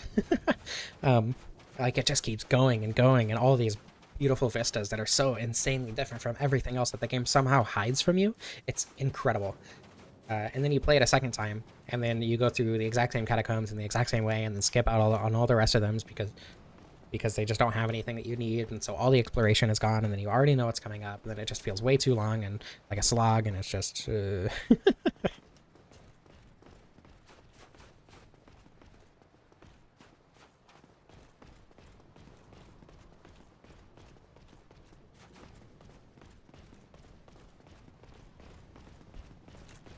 I never said Elden Ring was hard with normal weapons. I said that there are other weapons that are just better, and there's no reason to use those normal weapons, and it feels like I'm unnecessarily nerfing myself for no reason.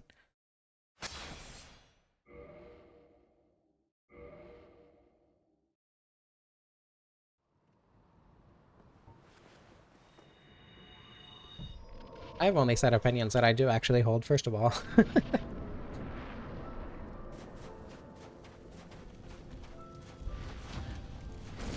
Oh my goodness, that's a lot of damage.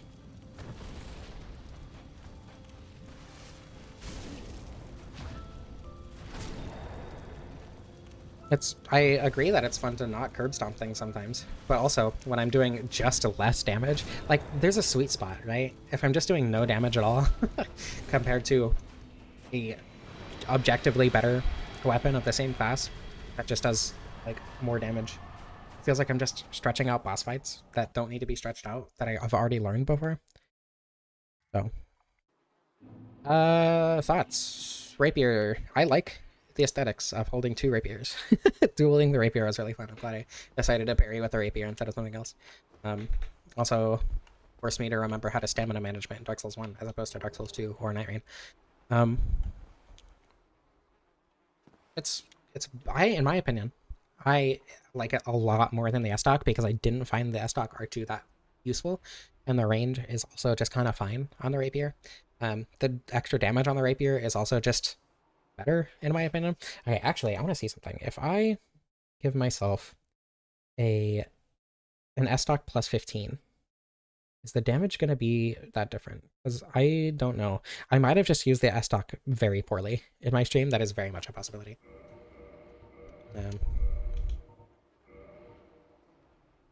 Oh, the S-Stock actually does slightly more damage. I didn't know that. So it is entirely possible that I just used the S-Stock poorly. I do, however, like the rapier a lot, and dueling was fun. I like thrusting swords in Dark Souls 1 a lot more than I thought I did. I do, however, prefer the R2 on the rapier over the R2 on the S-Stock because I don't like the weird little sweep that it has. It's useful, but not for my playstyle specifically.